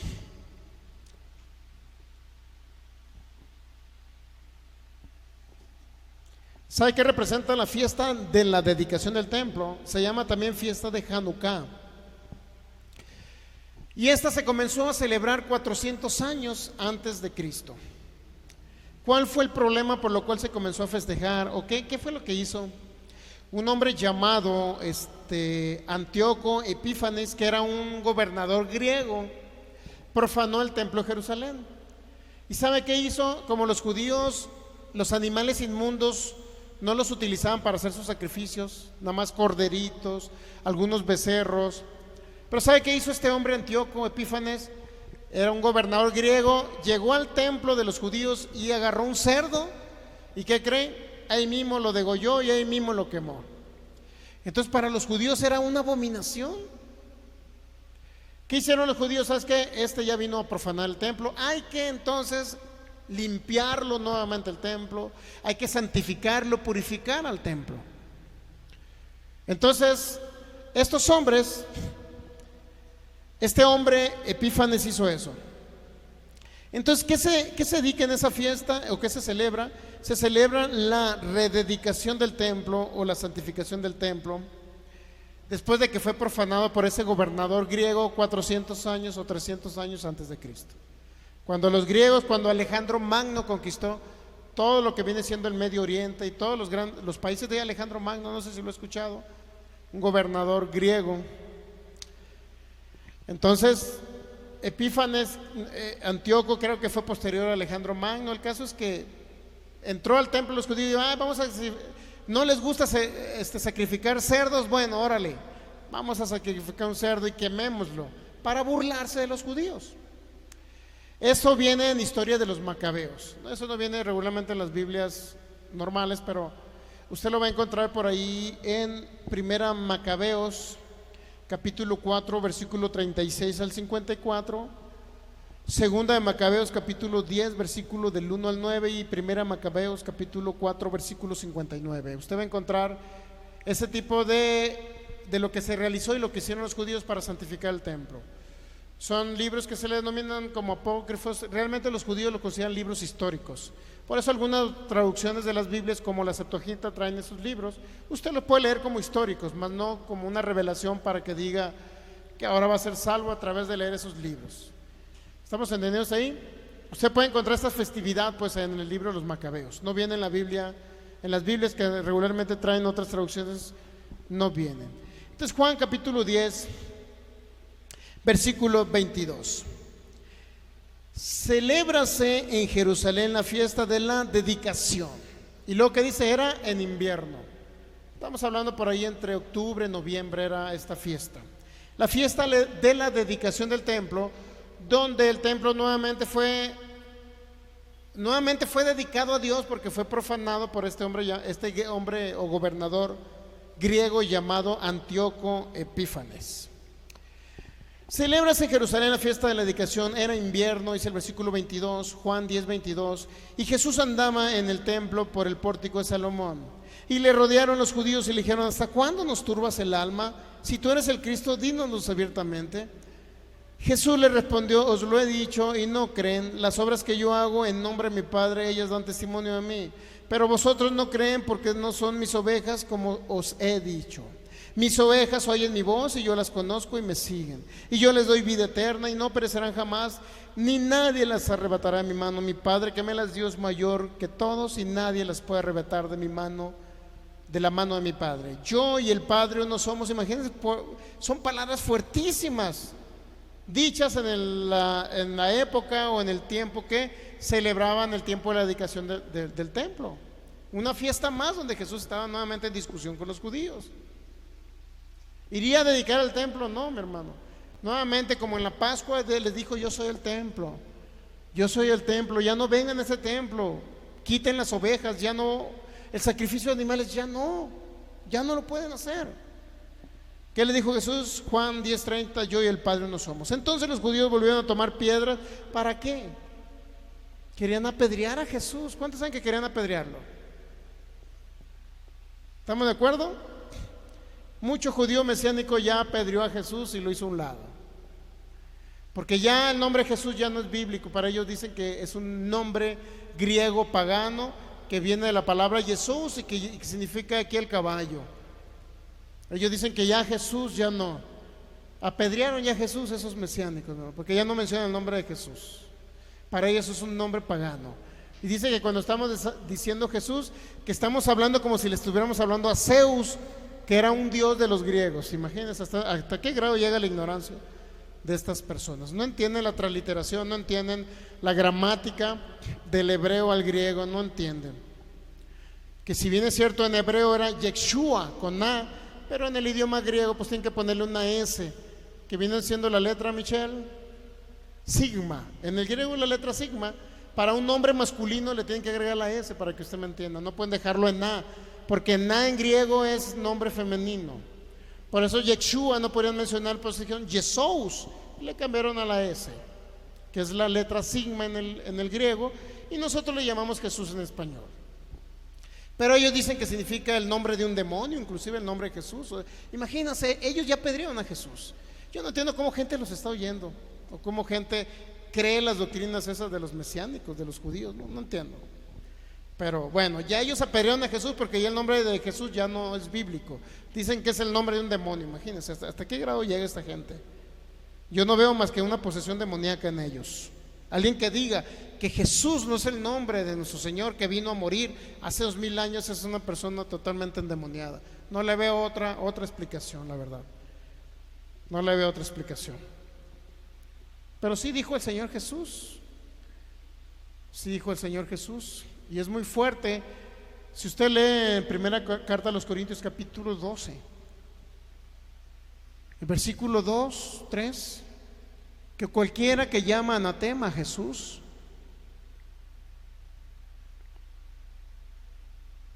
primera carta a los Corintios capítulo 12, versículo 3 y 4,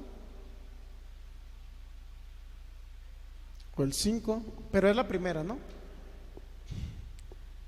Por favor, vamos a leer más adelante. El 5. Más adelante, por favor.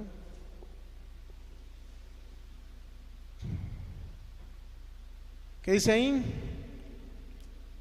A ver, aquí vamos a la primera carta de los Corintios 12. ¿Qué dice ahí?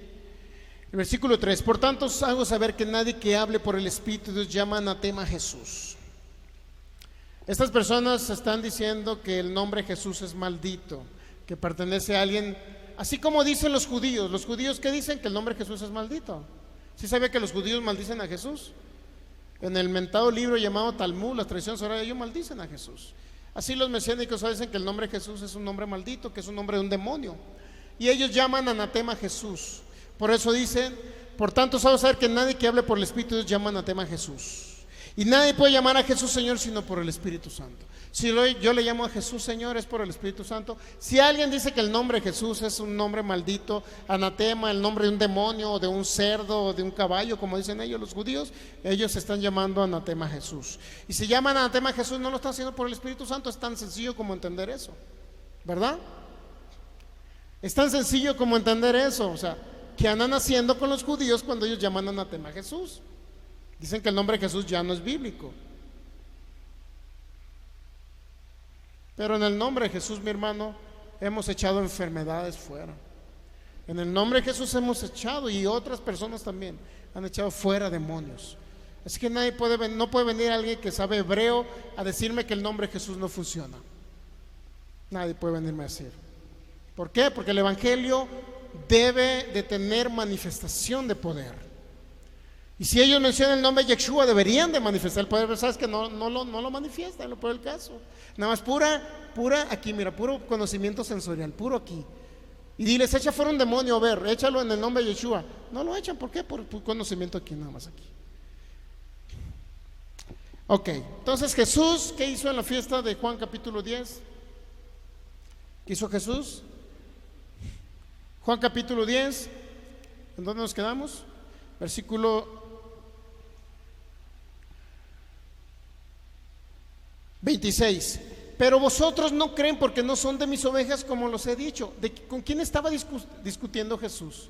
Estaba discutiendo con aquellos que estaban celebrando que la fiesta de la dedicación del templo. ¿Quiénes? Aquí los judíos que celebraban las fiestas.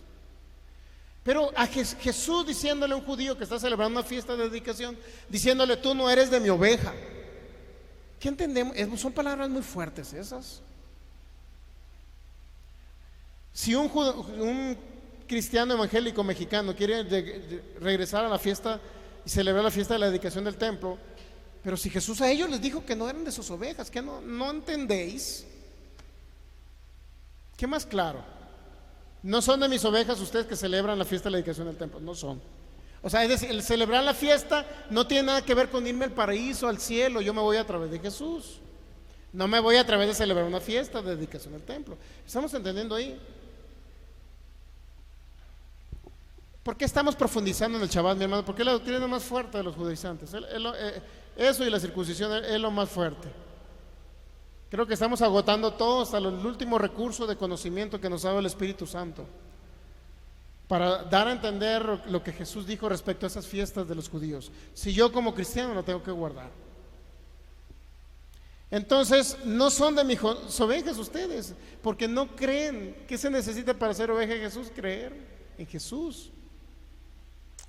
Entonces, más adelante, versículo 31, entonces los judíos volvieron a tomar piedras para apedrearle. ¿Y qué hizo Jesús? Jesús le respondió, por muchas obras os he mostrado de mi Padre, muchas buenas obras os he mostrado de mi Padre, ¿por cuál de ellos ustedes me apedrean? ¿Por cuál obra me apedrean? Le respondieron los judíos diciendo, por buena obra no te apedreamos. No nos importa que hagas obras buenas, no nos importa que sanes de los enfermos. ¿Por qué dice? Porque te apedreamos por la blasfemia que tú siendo hombre te haces Dios. ¿Cuántos saben que Jesús es Dios? Jesús es Dios. Jesús le respondió, ¿no está escrito en vuestra ley, yo dije dioses sois? Si llamo dioses a aquellos a quienes vino la palabra de Dios y la escritura no puede ser quebrantada. Al que el Padre santificó y envió al mundo, ustedes dicen, tú blasfemas porque dije, hijo de Dios soy.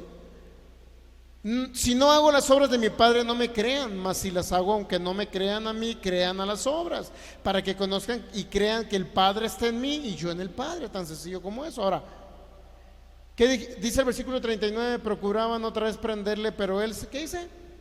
Se escapó de sus manos y se fue de nuevo al otro lado del Jordán, es decir, abandonó la mentada fiesta de la dedicación del templo, la abandonó. ¿Cuándo saben que la abandonó ahí?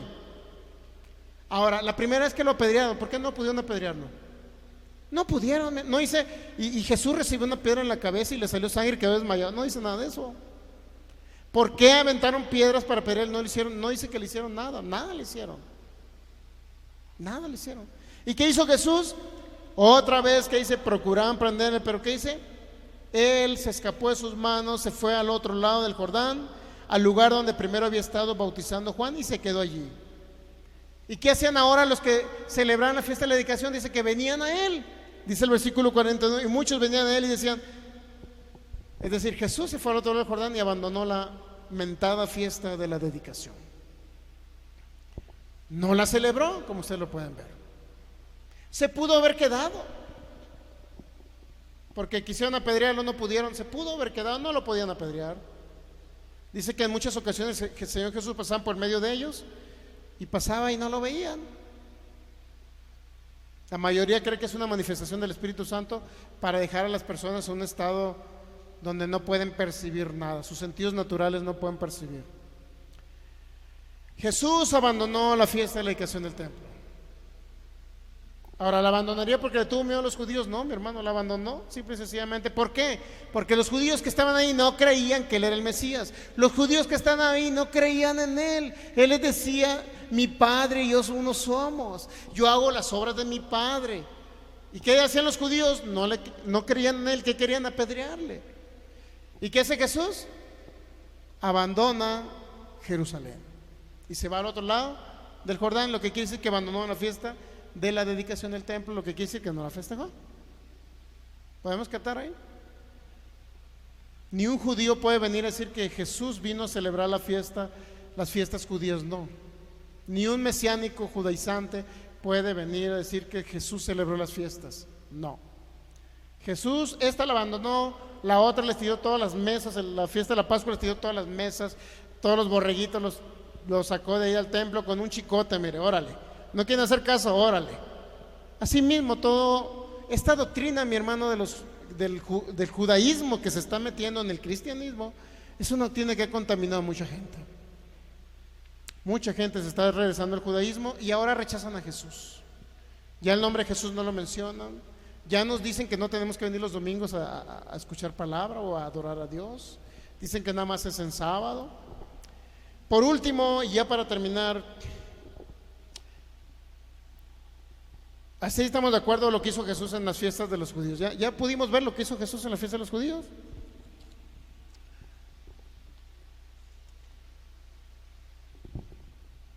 Si realmente fuera el Shabbat, vamos rápido a Hechos 20, versículo 7.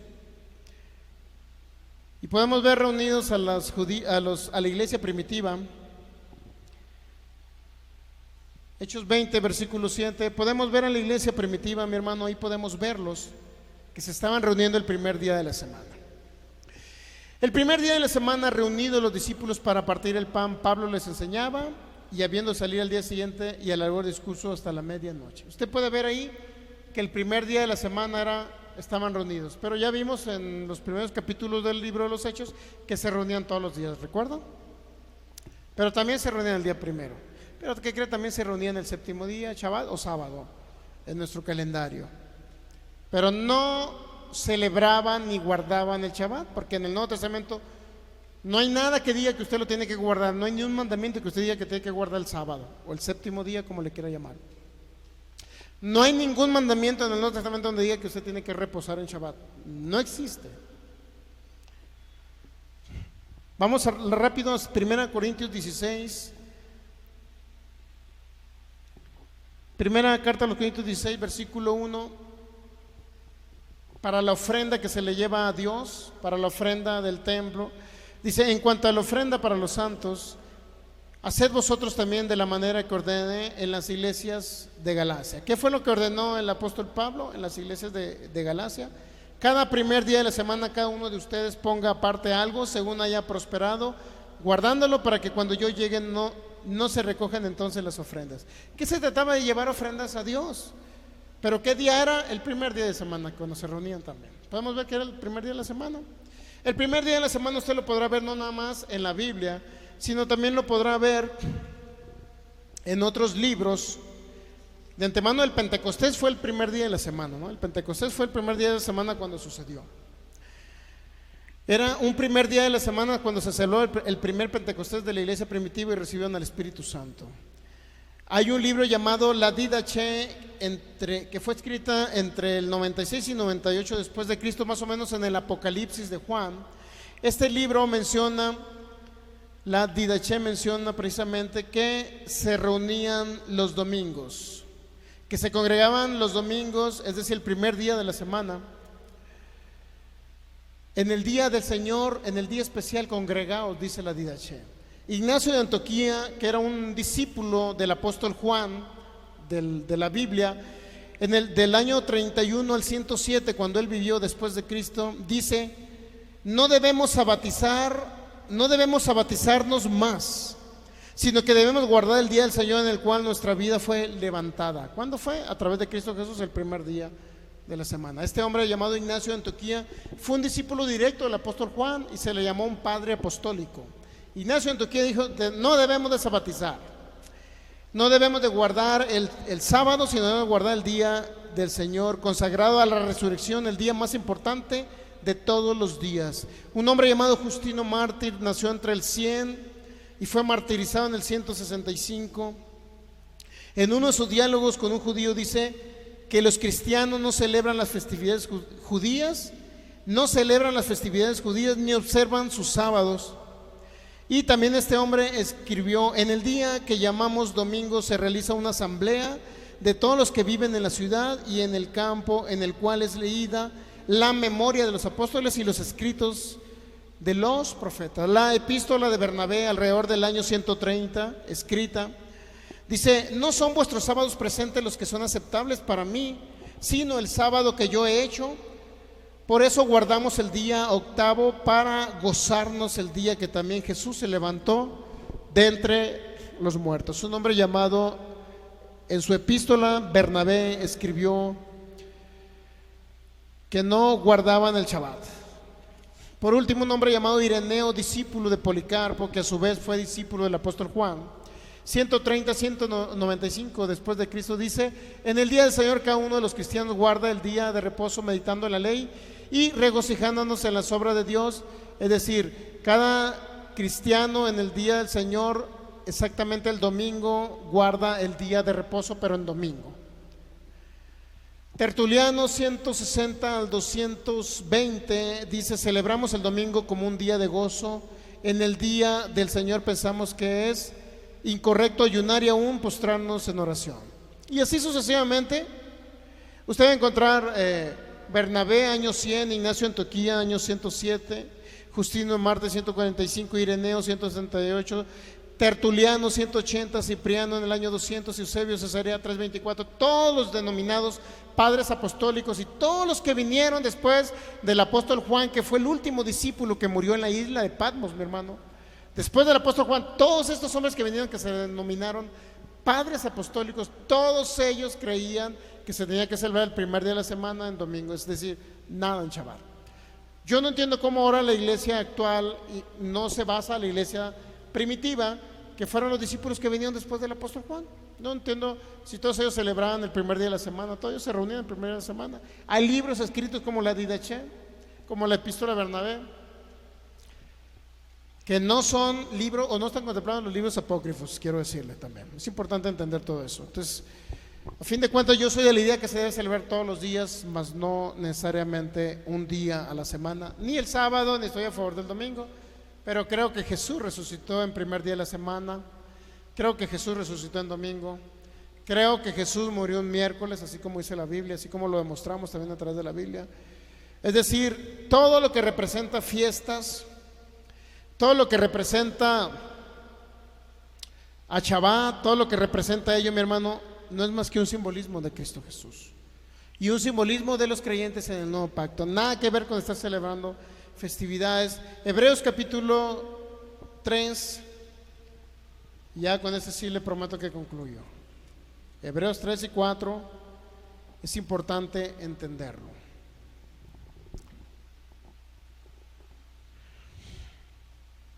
Lo dejamos como una introducción para el siguiente domingo mejor. Lo dejamos como una introducción para que usted lo lea. Hebreos 3 y 4, me promete que lo va a leer. Y esa sería nuestra introducción para el próximo domingo, para que usted vea qué representa realmente el reposo al Señor. El reposo al Señor, dice, muchos no han entrado por incredulidad. Al reposo al Señor no se entra por guardar un día, sino se entra por fe, siendo creyentes en Jesús. No se entra a un reposo del Señor para descansar de nuestras obras si no creemos en Jesús. No se puede entrar. Alguien que quiere guardar el séptimo día, sábado o Shabbat, como lo quieran llamar, no se va a ir al cielo por guardar un día para empezar. Y ese día no representa el tener un pacto con Dios para empezar, no.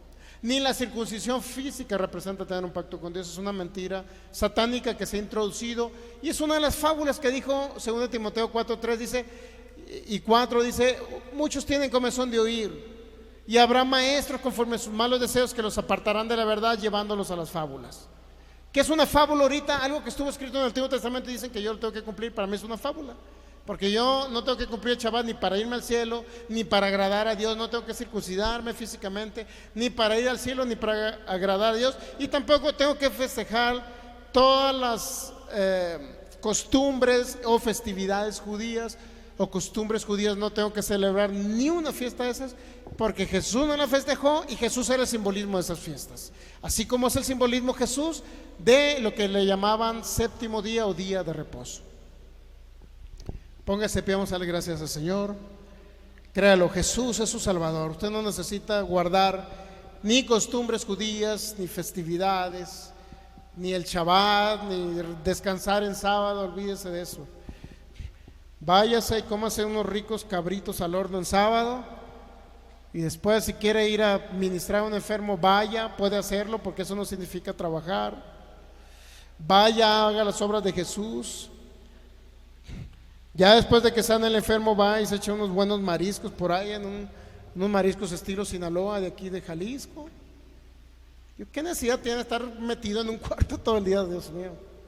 Que se queden ellos con su Shabbat, nosotros nos quedaremos con Cristo. Amén. Padre, te damos gracias en el nombre de Jesús. Gracias por tu amor, por tu fidelidad. Gracias porque has sido bueno y has sido fiel, Señor. Gracias por tu palabra, Jesús. Gracias porque nos ha librado de la ley del pecado y de la muerte, Señor. Gracias por darnos vida y vida en abundancia. Gracias, Jesús, porque ahora hemos entendido a través de tu palabra que tú no celebraste aún ni siquiera la fiesta de la Pascua que te simbolizaba a ti, Señor. Ni aún esa fiesta tan importante para los judíos, Señor, tú la festejaste. Al contrario, fuiste a lanzar todo lo que representaba un simbolismo tuyo, a echar fuera a los corderos, a los palominos, y a quitar a esos mercaderes que solamente querían hacer de tu casa una cueva de ladrones, Señor. Realmente es lo que son. Tú los echaste fuera, Señor, a latigazos, volcaste las mesas, hiciste todo porque querías darles a ellos a entender, Señor, a ellos que habían endurecido su corazón. Tú les quisiste dar a entender, Jesús, que ahora tú eras el templo, que tú ahora eras ese templo donde se sacrificaban esos animales, eras tú, que tú eras el cordero que iba a morir por la humanidad, que tú eras el cordero que venía a librarnos del infierno y a librarnos de toda maldición, a librarnos de toda oscuridad de las tinieblas. Tú eras ese cordero que venía a mostrarle al mundo que tú eras la luz que venía a iluminar sus vidas, que tú eras la puerta por la cual entrábamos todos, toda la humanidad a través de ti, Jesús. Porque tú dijiste: estrecha es la puerta del camino de la salvación. Por eso ahora, Señor, te damos gracias porque tú eres el camino, la verdad y la vida. Y nadie viene al Padre sino a través de ti, Jesús. Gracias por darnos a conocer tu palabra, por darnos a conocer que en ti hay redención. En ti los muertos resucitan. En ti hay vida eterna, Jesús. Solamente en ti.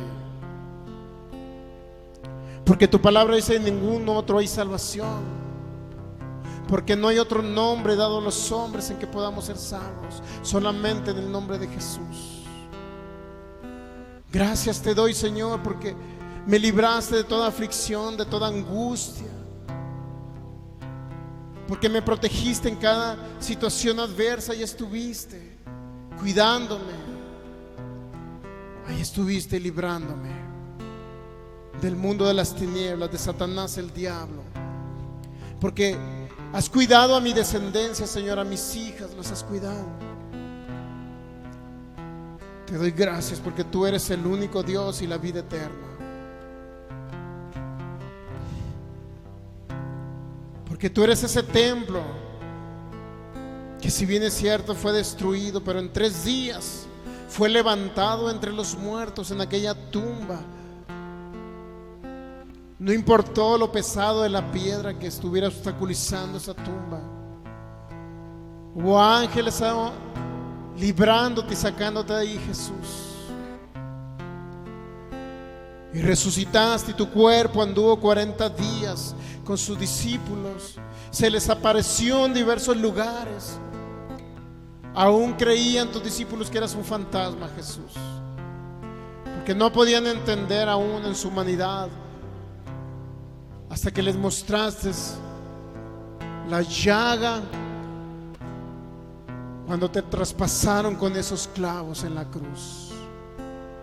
Tuviste que mostrársela a Tomás para que creyese que tú eras el Cordero, que tenía que ser reedificado su templo al tercer día y resucitado entre los muertos del infierno, para darnos vida a nosotros y trascender la eternidad en los cielos, para llevarnos a los cielos a nosotros, Jesús.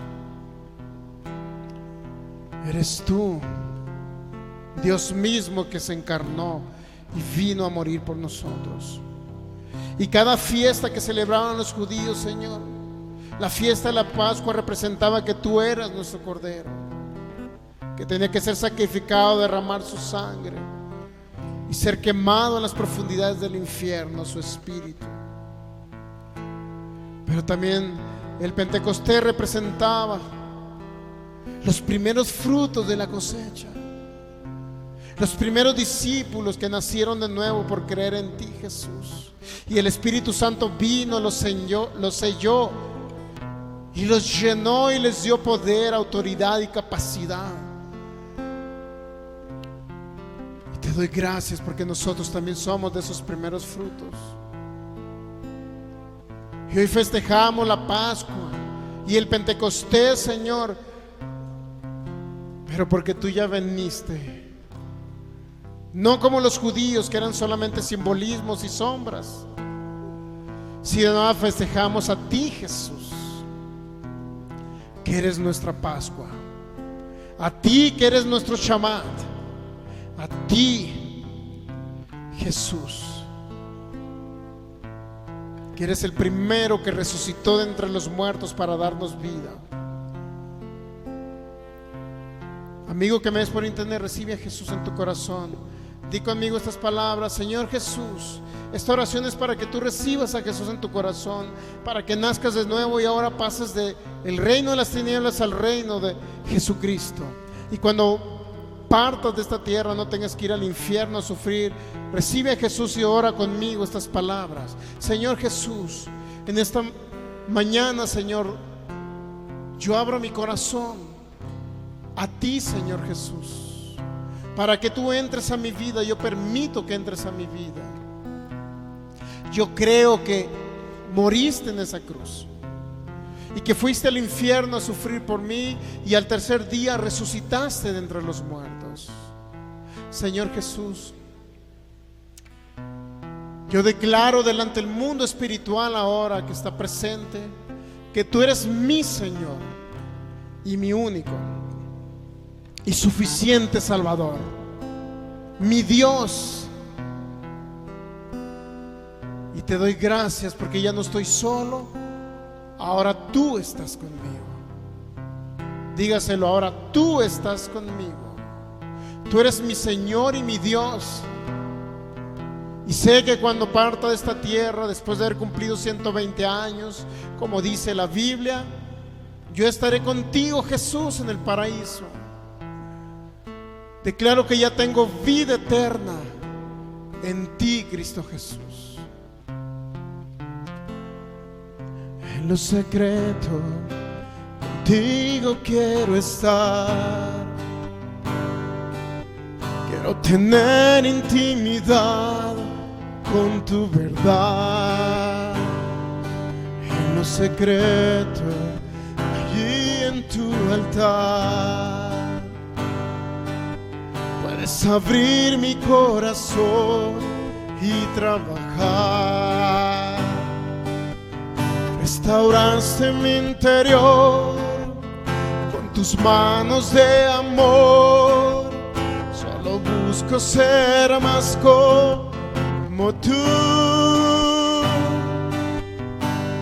En mi habitación o en la multitud adoro, en lo secreto te adoro. En mi habitación o en la multitud me rindo, solo tú eres digno. En mi habitación o en la multitud te adoro, en lo secreto te adoro. En mi habitación o en la multitud me rindo, porque tú eres digno. Gracias, Jesús, tú eres digno de suprema exaltación. Solamente yo te sigo a ti, Jesús, porque solamente tú eres digno. Solamente a ti te adoro, Jesús. Solamente a ti, Jesús. Yo soy un imitador tuyo, Jesús. Solamente a ti te imito, Jesús. Si alguien viene enfermo, podemos suministrarle el poder sanador del Espíritu de Dios, mi hermano. No importa la necesidad física que usted tenga, tenemos un poder superior, grande, para que usted sea libre. Pásale, joven. Puedes pararte aquí volteando hacia acá, por favor. Un poquito más hacia atrás, por favor. Ahí está. Si alguien más viene con una necesidad física, podemos suministrarle el poder sanador del Espíritu Santo.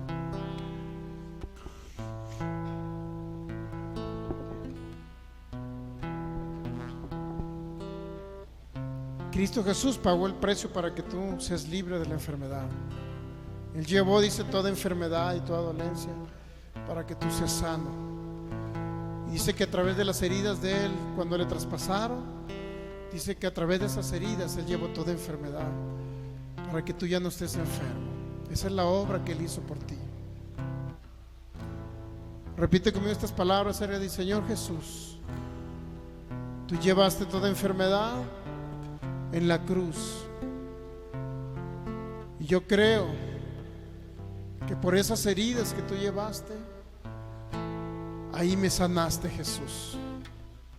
Por eso yo recibo ahora la sanidad de mi cuerpo. Creo que soy sano por las heridas de Jesús. Ahora yo voy a orar por ti.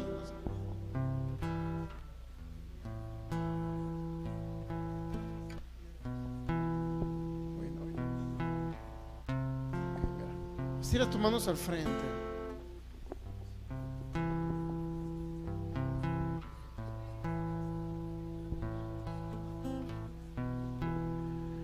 Padre, en el nombre de Jesús, cierra tus ojos, Edgar. Dile: Señor, te doy gracias. Solamente dile gracias ahí. Gracias, dile, por la sanidad de mi cuerpo. Padre, en el nombre de Jesús, yo desato tu poder sanador sobre este joven llamado Edgar. Tú lo conoces más que yo. Tú conoces su vida. Tú conoces su corazón, Señor, porque tú lo amaste desde el principio. Ahora, en el nombre de Jesús, yo desato tu poder, Espíritu Santo, en el nombre de Jesús, y echamos fuera toda enfermedad, toda dolencia en el nombre de Jesús. Todo dolor en esos riñones lo echamos fuera.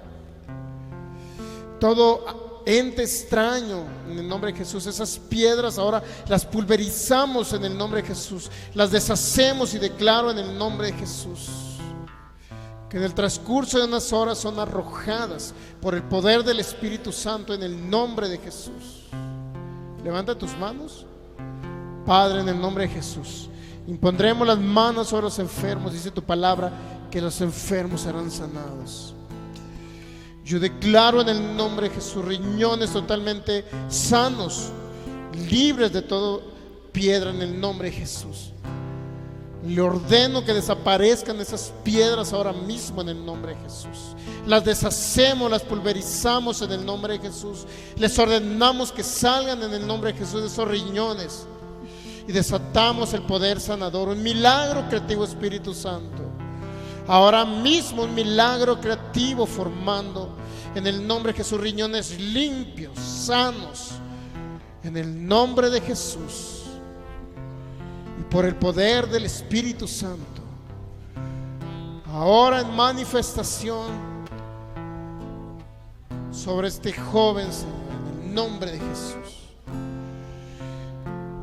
Di, Edgar, recibo sanidad sobre mi cuerpo. Creo que ya he sido sanado por las heridas de Jesús.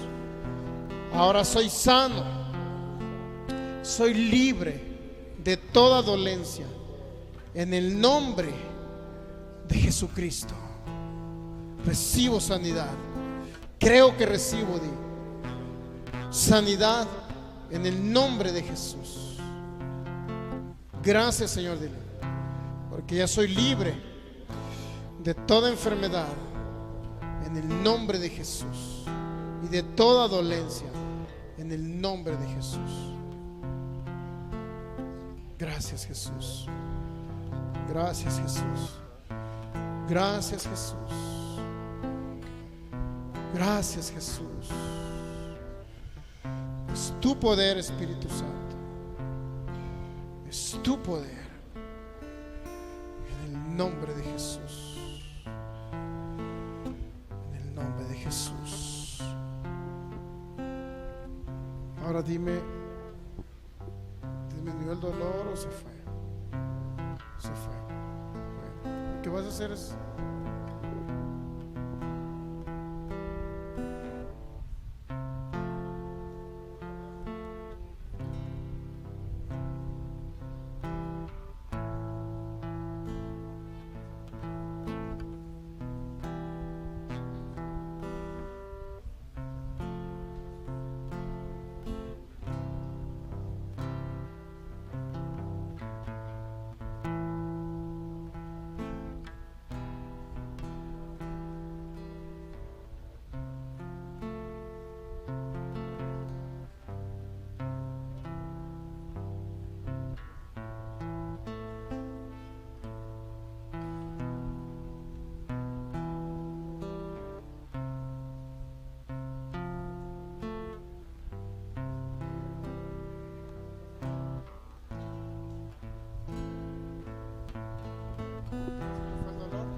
¿se te fue el dolor? Levanta tus manos y dile, gracias, Señor Jesús, porque tú me sanaste en esta mañana. Eres tú, Señor Jesús, y es el poder de tu Espíritu ahora que me libró de toda enfermedad y de toda dolencia. Gracias, Señor Jesús. Puedes pasar a tu lugar. Vamos a darle un fuerte aplauso al Señor. Gracias, Jesús. Gracias, Señor. Gracias te damos, porque tú eres fiel a tu palabra, Señor, y nunca fallas. Muy bien, pues el dolor se fue, la enfermedad se fue en el nombre de Jesús. Solamente hay que esperar que concluya su obra bien en unas horas, en unos minutos más, el Espíritu de Dios, para que quede perfectamente manifiesto ahí que tenemos un Dios poderoso. Mi hermano, todo aquel que ha creído también en el área financiera, le invito para que, así como lo hacían el primer día de la semana con el apóstol Pablo, así también usted siembre. Yo le doy gracias al Señor, mi hermano. Yo le prometí sembrar todo. El día del viernes fue mi último día de labor, cuando estaba laborando. Yo le prometí al Señor sembrarle todo el mes, un mes de salario, más la liquidación. Pero yo sé que el 100 por 1 Él me lo va a multiplicar. Así es que fue bastante. Digo, gracias a Dios, porque tuve la oportunidad de contribuir con el reino de Jesús. Todo un mes de salario, dije, Señor, yo te lo prometo. Y toda la liquidación de esa empresa donde laboraba. Y bueno, no sé qué sucedió ahí, pero un milagro creativo, como se lo prometía al Señor. Yo salía cada año yo salía de vacaciones en diciembre. Regularmente agarraba todos mis días. Bueno, cuando me estaban liquidando me salieron 22 días pendientes de vacación. Digo, no sé de dónde, pero salieron bien. 22 días de vacaciones que yo las tomaba. Según yo, en ese caso eran tres días a lo mejor que podían salirme a favor ahí, pero me salieron 22 días de vacaciones. Así que tuve una liquidación fuerte y gracias a Dios la contribuí para el reino de Jesús aquí. porque yo sé que vienen cosas más grandes. Si nosotros creyésemos la 2 Corintios 9:10, dice: Él da semilla al que siembra y pan al que come. Él provee y multiplica toda semilla. Si pudiésemos creer eso, mi hermano, Él multiplica todo lo que nosotros contribuimos, lo multiplica, no se queda con nada. Ahora, yo tuve que salir del trabajo porque tengo otras cosas que hacer, porque tengo también por fuera, y ahora que renuncié, pues empezaron a llegar los clientes, ¿no? Y empezaron a salir por todos lados, no sé dónde estaban escondidos, pues empezaron a salir clientes por todos lados. Así que ya estamos muy cerca de crear las empresas. Yo creo por todo eso. Igual fue un acto de fe que yo ejercí también. Obviamente fue un acto de fe, pero yo no le recomiendo que si usted quiere emprender una empresa, pues no le recomiendo también que, sino por instrucción del Espíritu Santo, que oiga la voz del Espíritu, que tenga que renunciar a una empresa apenas, que oiga la voz del Espíritu. Porque yo duré 5 años en esa empresa, más de 5 años, ¿no? Y hasta que el Espíritu Santo no me dijo: ahora sí ya es tiempo, yo lo hice. Y cuando yo le dije Espíritu, Él me dijo: ya es el tiempo, empezaron a salir las oportunidades. Siempre debemos estar atentos a la voz del Espíritu para que se manifieste ese poder en el área financiera, mi hermano. Dice 2 carta a los Corintios 9:10, dice: Él da semilla al que siembra, pan al que come, provee. Y yo le voy a mostrar, mire, que esta semilla que estoy sembrando, que decidí sembrar, todo un mes de salario y toda mi liquidación que me dieron en esa empresa, yo decidí sembrarla. No fue cualquier cantidad, mi hermano. Yo sé que pude haberlo agarrado, pude haber dado, no sé, el enganche de un automóvil. Yo sé que pude haber hecho todo eso, pero dije: no, Señor, yo te lo doy a ti, porque es más grande lo que tú tienes para mí que esa semilla era una simple semilla, que a lo mejor para muchos hubiese sido mucha cantidad, a otros poca, no sé, pero para mí era bastante. Pero yo creo que es más grande lo que viene, mi hermano. Yo creo por empresas, yo creo por manifestación financiera, porque si bien es cierto, he vivido en momentos en escasez, pero yo creo que tenemos un Dios que no nada más sana al enfermo, sino también tiene un Dios también para hacernos millonarios, mi hermano. También debemos de pensar en eso. Ahora, ¿por qué queremos ser ricos? Para nosotros vanagloriarnos y decirle a la gente cuán ricos somos. No, es para el mismo reino de Jesús. Él quiere que vivamos bien. Y yo le voy a mostrar, mi hermano, a través del testimonio de lo que acabo de hacer, le voy a mostrar que viene una multiplicación grande. Y cuando llegue la multiplicación, le voy a decir: mire, ¿qué creo? Ya llegó la multiplicación de lo que sembré. Porque creo que Dios es fiel y no se olvida toda obra de amor que hacemos por amor de su nombre. Él no se olvida. Así es que cada vez que usted contribuye con el reino de Jesús, es para engrandecer el reino. No es ni para mí como pastor, es para lo mismo del reino de Jesús. Tenemos un evento creo que es en noviembre, el evento con la pastora. Y en ese evento, tan solo por traer un predicador de Estados Unidos, pagarle el avión, viáticos y todo, más aparte queremos sembrarle $1,000. Estamos hablando de 80,000 pesos. 80,000 pesos requerimos para ese evento. Entonces, cuando damos, yo no doy por necesidad o porque se necesite para, sino doy porque a mí me agrada contribuir por el reino de Jesús. Para mí es un gran gozo dar para el reino de Jesús. Así es que tenemos ese evento, y ¿sabe qué? No me ocupo, porque yo sé que vienen milagros impresionantes, creativos, no nada más sobre mi vida, sobre la vida de cada uno de ustedes que han creído en esa área. Así es que Él es semilla el que siembra, pan al que come, y Él es el que provee esa semilla que usted vaya a decidir contribuir para el reino de Jesús. Pero no nomás la provee, sino que le multiplica. Eso es lo más maravilloso de todo. Imagínense lo que sembré multiplicado al 100 por 1. Dije: Dios mío, es mucho dinero. Ya lo recibí al 100 por 1, así es que ya viene en camino. Y ¿sabe qué? Hay ángeles ministradores a mi servicio. Y no nada más le voy a mostrar con palabras, mi hermano, que el evangelio funciona, sino yo le voy a mostrar con hechos. Y por favor, cuando le diga: me llegó todo este dinero, no diga: el pastor porque es pastor. No diga que es por eso. Yo, igual que usted, estoy ejerciendo fe, igual que usted. No, pero ¿por qué el pastor? O sea, no es así. Yo le voy a mostrar que cuando ya se manifieste, le voy a mostrar que ya quedan muy poco tiempo. Yo le voy a mostrar la fidelidad de Dios. Ya nos despedimos de internet. Le voy a mostrar la fidelidad de Dios para que vea que Dios no se queda con nada.